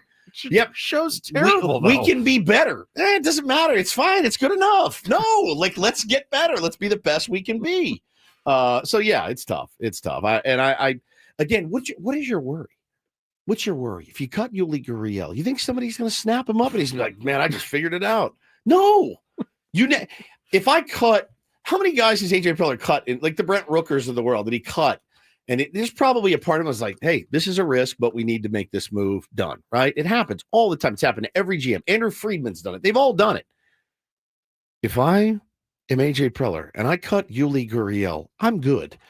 If he catches on somewhere and hits 10 home runs this year. And if Yuli Gurriel is anything other than, hey, man, thank you so much for giving me this one last opportunity. Right. I'm so grateful for it. I mean, there's no way he should be mad at the Padres. And if he is, who cares? Yeah, who cares? It just doesn't. It didn't make sense from the jump. It doesn't make sense now. They're probably going to give him some more looks. Dennis is probably right. I don't think he makes it to Memorial Day. I mean, we're talking into I'll eat a hat territory if he's still in the season starts really early now. I get the traditional baseball Yeah. sense is, you go a couple of months Yeah, and like then you 60, evaluate 90 days, But whatever. when the season starts on March 27th, you're like getting close to like halfway territory at that point. Like we need to evaluate a little earlier than Memorial Day. Well, again, if you didn't have anybody in AAA, we'd just come in here and argue, hey, there's no other option. Guys, there's no other option. And I'm not saying Oscar Gonzalez is the next coming of somebody great. I'm just saying, like, he's not going to cover up the ball in AAA. Connor Joe's having a good start to the season. So I think, yeah, man. Now, you if the have Padres options. were 2-8, it might be a different question. Oh, You yeah. might feel a little more desperation to try to shake things up and make a move. There's less desperation, I get it, when you're 8-2, but that shouldn't be a reason to not make the right move when you feel like the right time has hit. Baseball's weird like that, man. And I felt good when Dennis said the eye test is telling us correct that Yuli Gurriel and Jason Hayward are not going to be the players that they were in the past. If I could have a magic wand to wand one player to have a great season, it'd be Jason Hayward. Oh, of That's course. how much I like Of Jason course. Hayward. Yeah. Honestly, like magic wand, Woodsy, you get one pick, it's Jason Hayward, period, the end. I would love him. I'd love to see him ride this thing out the entire season, producing, being the brilliant veteran that he is, the way he galvanized the team, bringing them together in Chicago. They all went out to his. I love that kind of stuff, man. I'm a sucker for that kind of stuff. And again, one of the coolest interviews we've ever had on this program. We've interviewed them all. And I friggin' loved that guy. He was sitting in his presence. I was in awe of him. I was like, drew a good walk yesterday in the first inning. Battled back from an 0-2 count with the bases loaded to draw a walk, which is good. Had the one deep double that didn't quite get out at Petco Park in the opening homestand, but most of his at-bats, there's a lot of chase, a lot of balls. It doesn't look like he's particularly close on. It just feels like he's not like just on the edge, like one of those, oh yeah, these balls are just aren't falling. He's not like Luis Ariz last week. Right. Who all of a sudden, 4-hit game, back to being Luis Ariz. Jason Hayward doesn't look like he's that close to all of a sudden, turning it on, going 10 for his next 18. I sure hope he does, man. I would love it. I would love it too. And it's happened before, like you said, because we're talking about it now. We're probably they're going to go talking hot streaks into existence for both of those Fine guys by me. this week. Fine by me. But I just the Yuli thing never really made sense to me from the get go. Okay, people will argue, hey, there's something about veteran this, veteran that, the experience. I submit to you, there's also something about young, fresh, and hungry. Eno talked about the veterans being hungry. This is our last leg. Okay, great. Well, they're not producing. There's also something to be said with an injection of youth into a clubhouse, as we saw last year from Jackson Merrill. Now, Oscar Gonzalez has time in the big leagues. Connor Joe has time in the big leagues. But they're both about 10 years younger than Yuli Gurriel. So that, in my opinion, is an injection of youth into the clubhouse. And again, the Padres don't have a problem with being overly young or Correct. inexperienced. Correct. We mentioned it earlier. The youngest players all carry themselves as veterans. Tatis, Ariz, and Merrill are the only regulars in the lineup who truly are like young guys and have no immaturity issues really on the field with any of those guys. They're all sharp and fit in with the vets. So you're not losing a ton of leadership with those guys. Like Gurriel's probably, in my mind, the first one that we're watching for if the Padres are going to make a move because he's contributing the least. He doesn't play in the field. He's not hitting. That his value is truly almost zero to the Padres right now. Correct. Appreciate that he had the big hit in that situation. It was a medium speed ground ball that was just in the exact right place. Correct. I'm not going to give him an extra 4 weeks because of that one ground ball that he hit. Yep. So anyway, I thought good stuff from Dennis Lin and look forward to his regular Monday visits throughout the season. If you missed it earlier, we did talk about the Padres come from behind 8-7 win and how similar it was to so many times that we saw last season. What was the number? 38 wins where they were tied or behind in the seventh inning or later last year. And they've already done it 3 or 4 times this year already, where they were tied late and found a way to win. It is what Jackson Merrill said on opening day. It's like we don't feel like we're behind in these games. And you can sense that they play that way. Like, down by a run or two, we feel like we're ahead. Down by 4, we feel like we're pretty much behind, tied or down 1 in a game like that. And it truly felt like that yesterday in my mind as I was watching that game. I go, they have every everything that they need to come back in this game. It's all lined up for them with their bullpen, with the way the offense is getting on base and giving their guys opportunities. I'd almost have been surprised had they not at least having a legitimate shot to win that game at the end. And then they went back and they did. They won it 8-7. And this is why the Padres won 93 games last year and why they look now through 10 games, again, early in the season, but they look like a playoff team this year. That's what playoff teams do. When they drop 2 games in a road series, they find a way to win the last game and just minimize the damage. Well, the other thing playoff teams do is they beat middling teams. And that's what we are faced with tonight. This is our first. Cubs are good with the addition of Kyle Tucker. No question. That's a much better team. I was going up and down that lineup going stud, rookie stud. That Pete Crow Armstrong, I like him. He's fantastic. Yeah. Man. Fantastic. He's really fun to watch. Fantastic player. Yeah. Matt Shaw is going to be really, really good. Like, say it didn't have a very good series, but he can get hot and he is good. And I mean, that's a decent team with a good. We didn't even see Justin Steele and the top. Matthew Boyd pitched really well. Yeah, and Shota was real. I mean, that's fantastic. A good. There's a reason why so many people were picking them to win the division. I now am confident that they're going to win that division if they stay healthy, because that is a really good team. I spite picked against them, but they probably will win it. And I do feel like Tucker is going to, he is going to be such a monster free agent. I mean, if they're not, again, like they were at Jackson Merrill's locker, if they're not at Kyle Tucker's locker every day, they're out of their minds. How Houston let that guy go is beyond me. I was furious about it when they did it. And look at them now. They can't hit. They can't hit a lick. And now what's the going rate after Vladimir Guerrero signs for $500 million late last night? Kyle Tucker, I think Heyman tweeted this. That Kyle Tucker's got to be liking the developments that happened overnight with Vladimir Guerrero, because he just set like a minimum price tag for what he's going to want to get in the offseason now, because that guy looks really, really good. He scared me every time he came up in that series. I'm glad that we didn't have to face him in the division all that, we didn't see him much with Houston. You got him once a year and that was it. And I think he missed one with the inch. So I hadn't seen Kyle Tucker a ton other than when they were in the playoffs on TV. He's nasty, a really good player. Elite hitter. He's the whole package, man. So the Cubs, I think, are definitely the team to beat now in the NL Central, and losing 2 out of 3 on the road to them in 40-degree weather at Wrigley Field, I'm actually fine with that. Just move on. Now, as you said, you go to the A's, and now this is even on the road. This is a series you want to win. You don't have to sweep, but find a way to take 2 out of 3, have a 500 homestand, and then get back to Petco Park. Away. Oh, road trip. 500 road trip, then get back to Petco Park for your next homestand, where you played so well, to start the season. That's what good teams win at home and split on the road. Yep. And you can do that by taking 2 out of 3 in Sacramento over the next 3 days. No question. You're on pace for everything you want to be. Sacramento is not won at home yet. So they are 0-3 at their home ballpark. Well, yeah, they got swept right in their first series. Correct. By the Mariners. So they're 0-3 at home. Don't let them get their first. They're a minus 21 run differential. You're a way better team. You need to act like you are a way better team. Severino on the mound tonight. Yep. Michael King. So it's a battle of the aces. You're throwing Cease and King at him. You got to win. You got to win that series, bro. And then tomorrow night is Cease against Jeffrey Springs. And then Wednesday's finale is Randy Vasquez against Osvaldo Bido. He's good.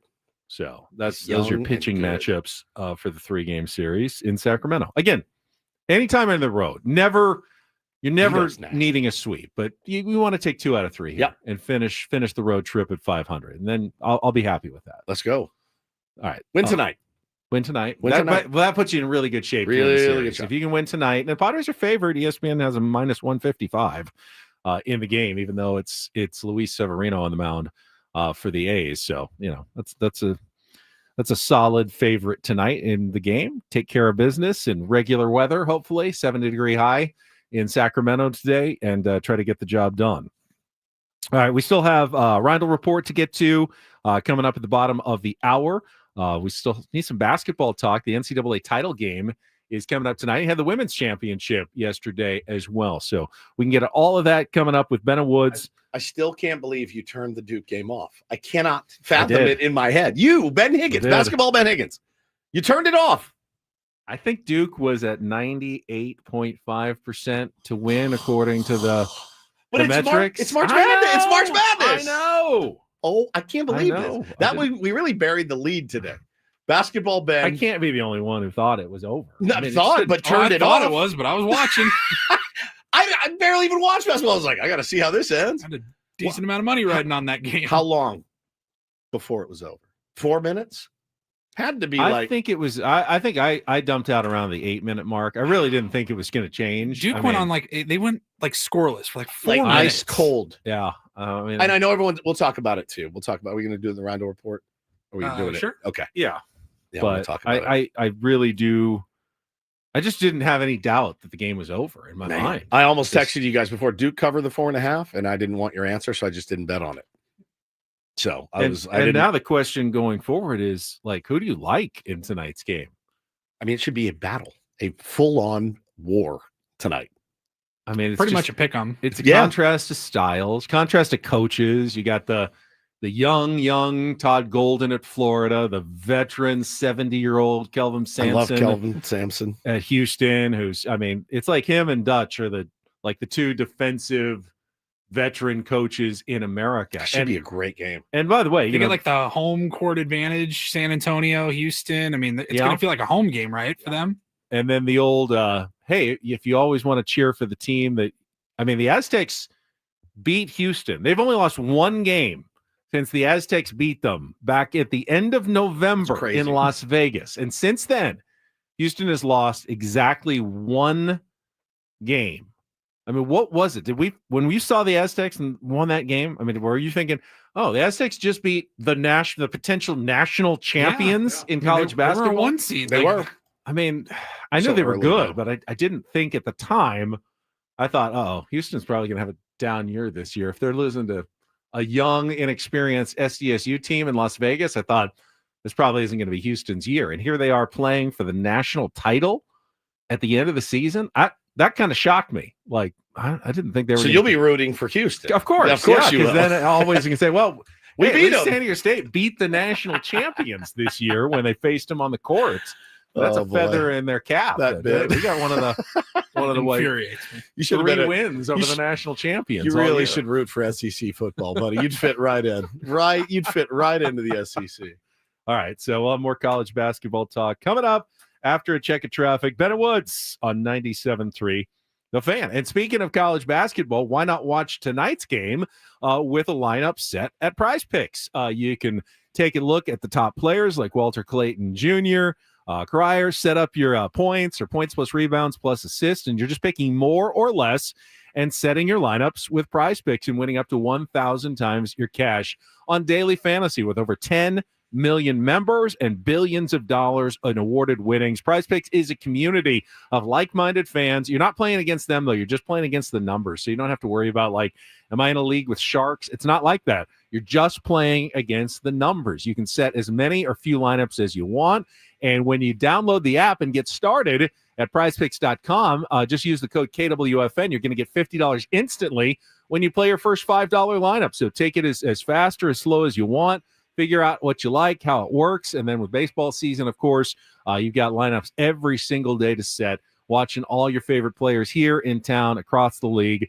Get it started today. Just use that code KWFN. Get $50 instantly when you play your first $5 lineup with Prize Picks. Daily fantasy, run your game. Must be present in certain states. Visit prizepicks.com for details.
Hey players, things are about to get real here in San Diego. Introducing the all-new Hamul Casino Resort.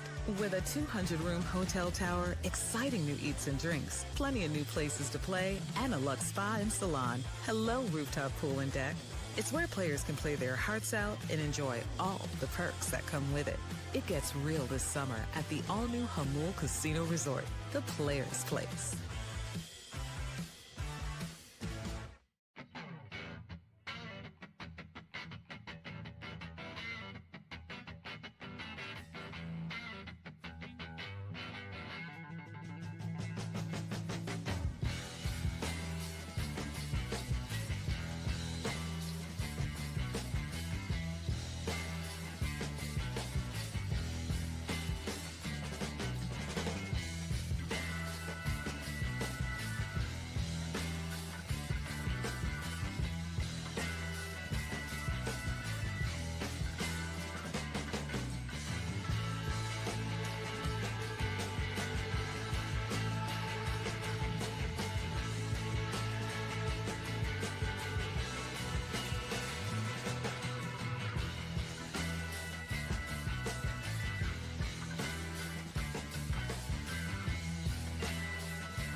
Every single year. I know. This I know it picture does. pops up on X, Twitter, and my mouth starts to water, and it makes me go, man, I wish I was there today or this week. It's the Masters menu board. The concession stand. The concession Legendary. stand. It's Legendary. so every year it gets me. Are we a baseball show that sometimes talks about food, or are we a food show that sometimes talks about baseball? I think. How it's did you gain all the weight? I think it's really split right down the middle. I know. Every year this pops up. Some patron out there, takes a picture of the concession stand menu at the Masters in Augusta, Georgia, and it starts with sandwiches, and we love sandwiches. We can do sandwich talk for hours. We often have. The old egg salad sandwich will get you for $1.50, along with the pimento cheese sandwich for $1.50. You want something a little more hearty, Paulie? Barbecue sandwich, $3. A Masters Club sandwich, $3. The chicken salad on brioche, $3. The classic chicken sandwich, $3, and a ham and cheese on rye, $3. They're not enormous, but they're like wrapped up in that green paper. Yeah, but I'll get 4 of them. Yeah, exactly. For $8. So It's I follow insane. Michael Kim. He's great on Twitter. He's so good. Torrey Pines. He's in the Masters this year, and he did his diary, and he said, This is brilliant, by the way. Said, got to Augusta National round 1, drove through Magnolia Lane. That drive is so cool, never gets old knowing you're there to play the Masters. I drove super slow to try to What take is it all in. super slow? Super slow to try to take it all in. Then he said, I went to get registered, got my courtesy car, grabbed lunch at the clubhouse. They had an option for a sample of all 3 sandwiches, which I finally tried. He says the pimento, 7 out of 10, egg salad, 7.5 out of 10, and then the barbecue pork, 8.5 out of 10 One of each. on his sandwiches. Now, didn't you order the Masters to go? They will ship it out to you. You have to put it all together yourself with the bread and a tub of egg salad, and you can make your own sandwiches out of it. I ordered it for my dad last year. Sorry, Dad. Did not do it this year.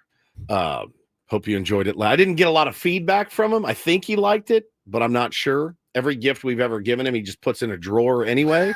So I don't know. It could be. This is a bad. You don't want to put egg No, salad or in a drawer. pimento cheese. About it. I'm like, hey, did you like that thing we got? And it's in a drawer and it's never been opened. And I sent it to my father-in-law, who's, again, he said he liked it, but I didn't get to try it for myself, but I should have. Then, all right, well, you get to the Masters early. You want some breakfast.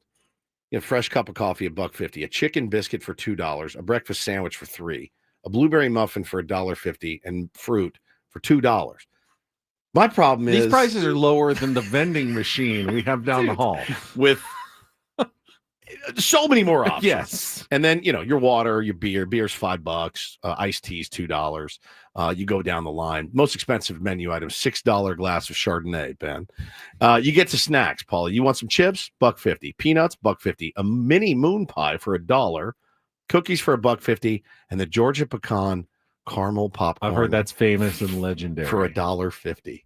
I mean, you can take $50 of food money and go the whole 4 days. It truly is one of the reasons I want to go to the Masters. Me it's too. Just to be able to like order all day, like just sandwich after sandwich. As More you're walking barbecue around. sandwiches, Woodsy. Just $3. All right, Ben, give me $3. Now it's very hilly at Augusta. You can't even tell on TV. It's extremely up and down. So if you're going as a patron, because that's what the fans are called, you have to call them patrons. Correct. You're probably burning a lot of calories. If you're walking around the course a couple of times following groups, you need all those sandwiches to keep you going throughout the day. So that's kind of my dream. Like walk the course twice and every like 3 or 4 holes stop for another sandwich. So you end up with like 8 or 9 by the end of the day. And you're spending like $20 on your entire day worth of meals at Augusta National. Pretty awesome. What's stopping you from going to Masters? It's very hard to getting get a ticket. It's very hard to get tickets. Do they know that you're Ben Higgins? It doesn't work that way. There's like lotteries and then sometimes people sell them on the black market, but if they catch you, they kick you out and you're banned for life. It's actually death penalty. It probably at the Masters, is. They'll actually throw you in jail in Augusta, Georgia. Yeah. If you are caught with like a black market badge, like I think just for like the weekend or something, but it's not like they'll just kick you off the property. They will literally take you to jail in Augusta. Also, the other picture that makes the rounds every year at this time is the picture of the guy that got tickets to the practice round at Augusta. He scored tickets, and he showed up at Augusta with his golf bag on in golf wear, thinking he got to play a practice round at Augusta. And he's standing there like in the turnaround with his bag like at his feet, waiting to go play his practice round at Augusta. When in fact, no, sir, we wanted you to come out and watch the professionals practice. I played golf on Saturday morning, and I'll protect his name, although I'm sure you know who it is, with someone who has played Augusta National as a invited guest of a member. Schmack Schmickelus. No, it was and he actually did not love the experience. It was so formal and so they had so many like rules and everything that you have to follow. He said it almost made it like a stressful It would be experience stressful. as opposed to an enjoyable How could it experience not to be play golf. stressful at playing at Augusta? The whole, You'd be like, stressed he out of your said mind. jailing people for So having. he told this. Yeah. He to told get the over story. yourselves. He said, so this was not Masters week, but it was probably right like a week or two before the Masters when he played. And he said they have like a policy: you don't play through at Augusta. You just you keep up, but you never wave up the group behind you. So he said the group behind me was the chairman, Fred Ridley of Augusta National, and Scotty Scheffler, the defending champion. And they were right on their butts the whole time. And they're trying to enjoy the round. You can't. But you can't let them play through. And so you've got them waiting on the tee. Like They're watching you they're watching tee you off. Tee off and waiting for you to go. Like, okay. Scotty's like right behind him going, oh, this is. And you duff Torch, you one. can't just and play through. He's like, And they won't I let just wanted you. to walk off the course at some point. that actually sounds like a horrible. That's what would happen to me. I would get lucky enough to do it, and it would be absolutely horrific. Oh my God, dude. I know who you're talking about. I got to ask him about that. That's crazy. That is crazy. Well, anyway, I want that menu. I want to go there and eat. I really didn't care much about the golf. I mean, I care, but I would really just be hanging out by the concession stand all day. I didn't used to like egg salad sandwiches, and I've started to really It's because you're getting enjoy old. them. Is that what it that's is? it. Yeah. All sorts of salads now. Chicken salad, tuna salad, egg salad. Like, just mix it up. Throw some mayo in there, mustard, whatever. Put it on a piece of bread. Give it to I me. used to hate mayonnaise, but now it's like, okay, I need a little bit of it. Yeah. Give it some. That's exactly right. Some body and some. All right. You are Make fully this more fattening somehow. You're fully getting old. When you love What is it? when you love a good egg I salad. insisted I would never ever like egg salad. Yeah, I'm with you, and I'll eat it right And now. Yeah, It's great. A little salt. Oh, that's so good. So good. Now that eggs are so expensive. That's right. It's like, They are actually changing it to potato salad sandwiches, as we talked about on the Reindl Report last week. They're dyeing potatoes instead of fine. eggs. I know that's carby, but I would eat a potato salad. as would I. As would I. All right, Paulie's got the Reindl Report. We'll talk some more hoops and more. Final segment of Ben and Woods on the way on San Diego's #1 sports station, 97.3 The Fan. Gambling problem? Call 1-800-GAMBLER. GEGE 000-466. For a full list of games and rules, play at 7 Mile Casino. Visit 7milecasino.com. Right, the menu at Sammy's at 7 Mile. I don't think you got the Masters pimento cheese sandwiches, but it is a fantastic menu. You've got something for everybody, because I love Sammy's. They already have a really good regular menu with the pizzas and the pastas and the salads. And then you throw in the 24/7 players menu, which includes my beloved Kung Pao chicken. And then the Sunday and Saturday brunch, the weekend brunch that's best in South County. You really can't go wrong with anything you eat at Sammy's at 7 Mile. Well, you certainly can't go wrong sitting down at a table playing some high stakes California-style blackjack, some pai gow, some baccarat. And, of course, if you've got the time, great Texas Hold'em room there at 7 Mile as well. So they'll take care of you, smoke-free environment, no slot machines ringing in your ears. And, of course, very simple to get to. It is just 7 minutes from downtown.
Hey players, things are about to get real here in San Diego.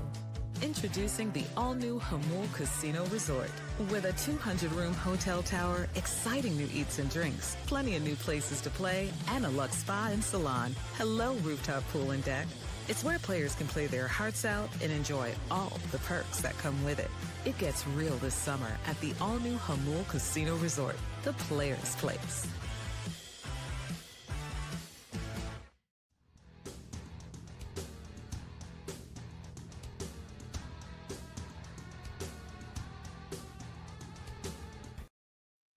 This hour of Ben Woods is brought to you by Robert Half. At Robert Half, they found that 67% of companies, that's 2/3, want to increase contract talent. That's why the recruiter's expertise and award-winning AI work quickly to find the skilled candidates you want. At Robert Half, they know talent. Visit roberthalf.com/talent today. Lots of debating between egg salad and chicken salad in our YouTube stream this morning after discussing all the Masters menu items and delicious prices that they have at Augusta National. Craving chicken salad. I love it so much. It's probably my favorite. I saw someone mention that Japan is famous for their egg salad I sandwiches. saw that too. Does anybody know where the best chicken salad in San Diego is? The chicken salad hotline is open right now. And I don't like nuts or cranberries or grapes in it. I want chicken, celery, onion, mayo, and I don't want my chicken real thick and cubed. Just kind of chopped. Shredded? Yeah. Shredded chicken salad? Yeah, just chopped up. I don't want big cubes of it. Does that make sense? Yeah. So, like, does anybody know?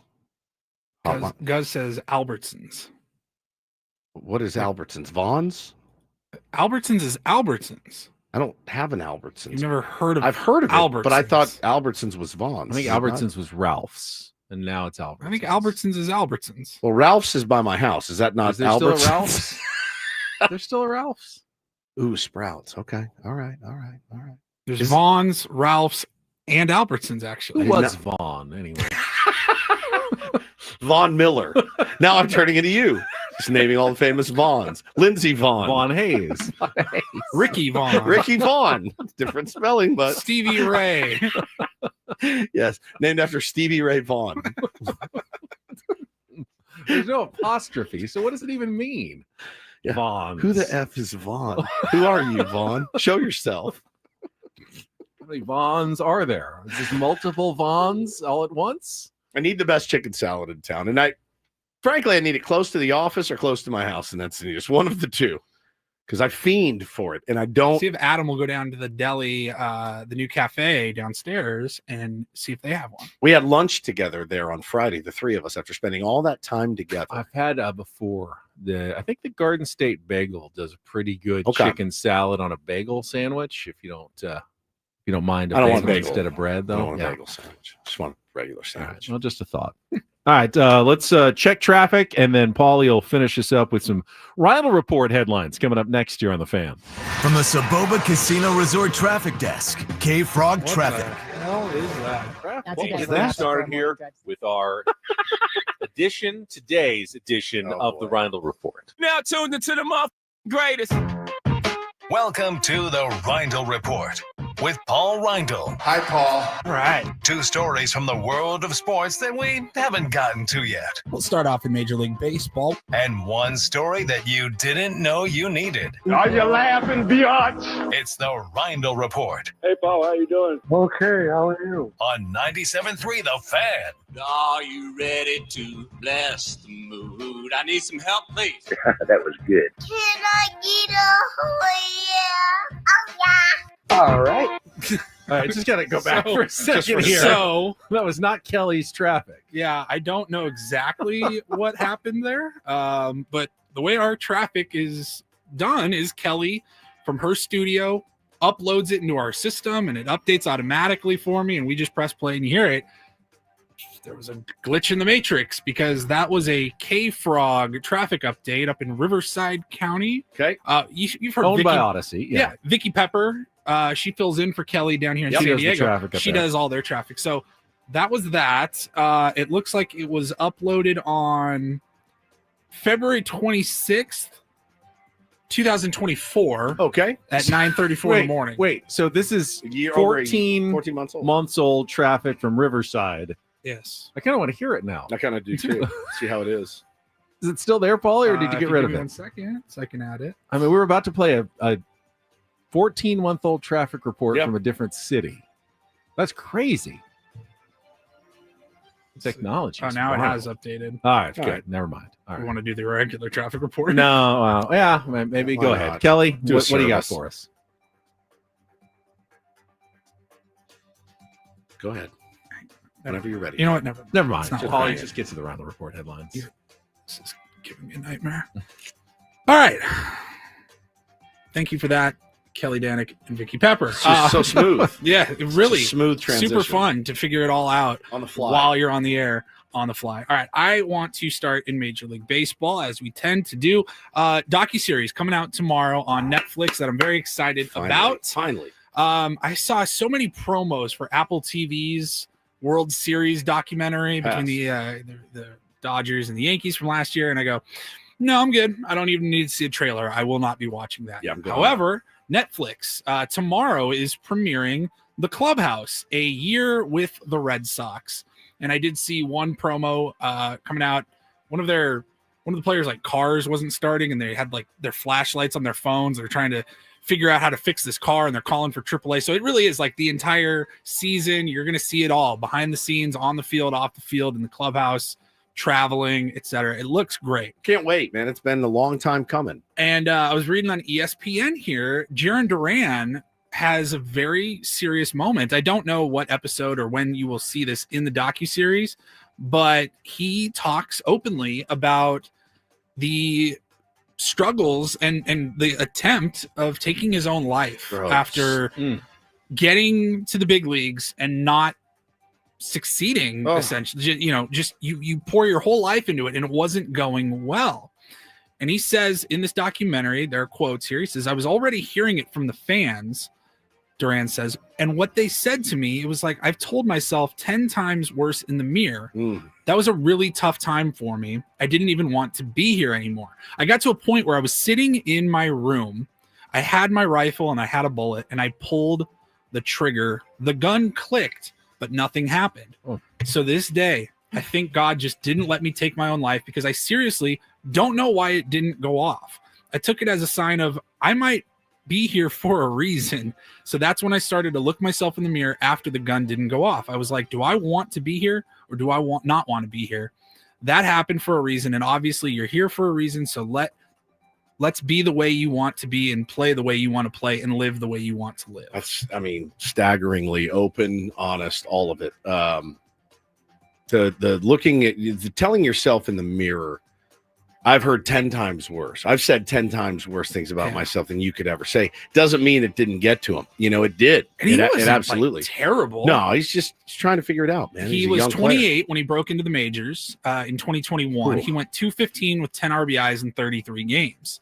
And then the next season, he hit 221, 17 RBIs in 58 games. Not great, but he wasn't like 0 for 60 or something. And he was just hearing it. You can imagine what the fans are saying out there in Boston. And he had his expectations. And the fact that he had it all lined up to make that final decision for himself and it didn't happen. I can't wait to see this documentary. I can't either. It's obviously, knowing that. So yeah, like TJ just said, we need a trigger warning, Paulie. Yeah, like know that going into it. If that's something that will bother you, hearing that, maybe avoid it. But I frankly, I can't wait to watch it. Baseball has been the last to adopt, really. I don't know if they've done something like it in the NBA, I'm sure. But, even golf, when golf lets you in its stuffy halls in full swing and it's really, really well done, I cannot wait for the grind. The NBA tried something. They picked like 5 superstars and kind of followed them around. The grind of 162 is something that has always fascinated me. So I think that'll be great. And I don't know what episode, but I've heard we'll get some Nick Pivetta. Yeah, get some Nick Pivetta in there as well. From the Red Sox last season. Just quickly, because we're talking about sad stuff, and I saw this story yesterday. Brian Harmon won the Valero Texas Open. And then broke down in tears. So this story, I don't know how I missed this being a golf fan. So a few months ago in November, his wife and 6-year-old were on a family trip. He was at a tournament to Ponte Vedra Beach, Florida, and the 6-year-old was out boogie boarding and got caught in a rip current. And their family friend, Kathy Dowdy, went out to rescue him, and then she got caught. And while he was okay, she ended up, and she has been in a coma since then and is not doing well. And obviously, like, Brian and the family are like ridden with guilt that their friend went out to save their son. He wasn't even there, and now she's the one who's, you know, hanging on to life in a coma. Just that's awful unbelievable, story. man. And he won the tournament yesterday, but obviously it's been a really tough few months for that family and their friend's family and everything. Just a horrible story. That's terrible, dude. Yeah. Terrible. That is awful. Any other story? No, anything Paulie, else sad? you can go back to the Paulie, is any sick dog or anything you want to talk about? Yeah. She's got an appointment on Thursday. I'll All let you right, know. well, Hopefully I have some bad news to share. Right? hopefully I'll have some bad news to share in the Reindl Report. Sorry. She's now the sad report. Oh. Anybody else have anything they want to throw onto the table just to wrap up the show? Well, I just figured we'd get it all out of the way in one segment as opposed to dripping into sad stories. I need throughout the the week. How about we go back to sandwich talk? Yeah. Yes. The chicken salad hotline is still screaming. Maybe you're in a bad relationship, and that brings us to our second story. Because if you are in a bad relationship and you happen to be living in the Pacific Northwest and you're a fan of the Seattle Mariners, you can have Cal Raleigh dump your partner for you. All right. Now, we talked about him last week with their bobblehead. He just signed this big extension in Seattle, and Big Dumper is his nickname. And there was a video going around on the big screen. I couldn't pull it up because it's somebody's sitting on the first baseline or whatever, and they're filming it on their phone. You can't really hear it, but it's a video of Cal Raleigh saying something like, "Hey, Tom, it's me, Cal. Hey, I just wanted to let you know that this isn't working out, and you should probably find a new apartment." And then it's like, if you would like to submit your story, email bigdumper@mariners.com. Kind of like a kiss cam or, you know, a birthday shout out. But it's this different. is a dumping. A dumping. Yeah, you can get dumped by Big Dumper. Are they overdoing it? Leaning too far into the They just did the Big Dumper bobblehead. Mm-hmm. They're having the Cal Raleigh Big Dumper Hour on the local flagship, which was the next part of my story, which is awesome, by the way. But him dumping you, if I'm going to get dumped, I don't want Cal Raleigh to tell me. I want the person to tell me. Right. Imagine if you're like, your girlfriend paid for that. Yeah. You're up in Seattle, you're Mariners fans. He's your favorite player. He's your favorite player. And might soften the blow a little bit, actually. Yeah, maybe. You know, Manny calls me at home. Hey, Hannah, this isn't working out for me. Oh, all right. Thanks for calling. Thanks, man. Love to Yane and the family. See you at the yard, I guess. A little more free time for me. That's wild. Yeah, and then you mentioned it. So he signed this long extension to be a Mariner for the foreseeable future. And I did see that it was announced the flagship home for the Mariners is going to have the Cal Raleigh show every week for an hour. He sits down with one of their hosts and an hour talks about the week that was and what's coming up and behind the best scenes chicken stuff. salad sandwiches in Seattle. Yeah, the Masters menu. I didn't know it was an hour. I thought it was an a hour. segment. No, it's a whole hour. Yeah. So if only we had a guy that was extended recently that's very dynamic and fun and I just don't have nobody's jumping to mind. During the season, huh? During the season. Yeah. All right, good for them. They'll move it around if they're, there's a PR day game or something. Craig. Seattle Sports is bringing the Cal Raleigh show to you weekly on 7:10 a.m. That's kick ass. As the Mariners catch will sit down for a conversation with insider Shannon Dreher to give fans an inside look into the season. Man, I want that. Yeah. They ever tried curried chicken salad? I like curry. Ah, sorry. Back to that. Go ahead, Paulie. Have you ever tried nachos from Subway? No, I saw the ads though. Oh, yeah, that's the thing. Foot-long nachos? Yeah. Subway, foot-long? Are they in a sandwich? Subway has added foot-long nachos to their menu. They're $5, and it's a partnership with Doritos, and they are selling it's a foot-long. Looks good to me. Cardboard, the little boat full of nacho cheese Doritos, slathered in liquid cheese, topped with cheddar cheese, jalapeno slices, diced tomatoes, red onions, and then drizzled with Chipotle sauce. You don't. I'd eat it. Okay, you don't. No, you don't put toppings on Doritos. Sure you do. No, that's what the plain tortilla chips are for No, when you you're doing nachos. I like when there's already flavor on the chips, they stand alone. I like Doritos and onion dip. What do you think about that? Delicious. Absolutely delicious. I need a ruling on that one, but you don't put melted nacho cheese on nacho cheese Doritos. I make Frito pie with chili cheese Fritos instead of regular Fritos. I have chili flavored. Eat it in the bag? No, I don't eat it in a bag. I'm Well, not a monster. People do like eat it. I That's know. how it's done. It's not. So You it's eat it in supposed a to be bowl done. at home. No. Yes. In the bag. What am I going to get? 4 separate bags Yeah, for my little whole bags. family? Yeah, Hey little guys, bags. everyone get your bill. You eat it in a bowl. Cretins. No, yeah, delicious. Delicious. No. Yes. I bet you Tortilla, would eat it. chips or strips, and then melted cheese is better than nacho cheese. That's true. I'll give you 100 times. I'll give Give you me that cheddar jack. I'd still cheese eat it. melt. I would still eat it. 100 times. The better. Doritos taco at Taco Bell, delicious. I'll allow it. Yeah. Thank you. That it? That's it. Thank you, Paulie. Well timed out as well. Very well timed out as the show is now Over. Congratulations to the Yukon Huskies women for winning 12th national title yesterday. Jeez. Beating South Carolina handily in the final. Is it Gino Oriama still? He is. Yeah. His 12th title. You know, that won in 9 years. I was shocked by that. That I is thought that's shocking. probably like 4 or 5 years. No, 9 years since they won. And he has how many? Gets her 12.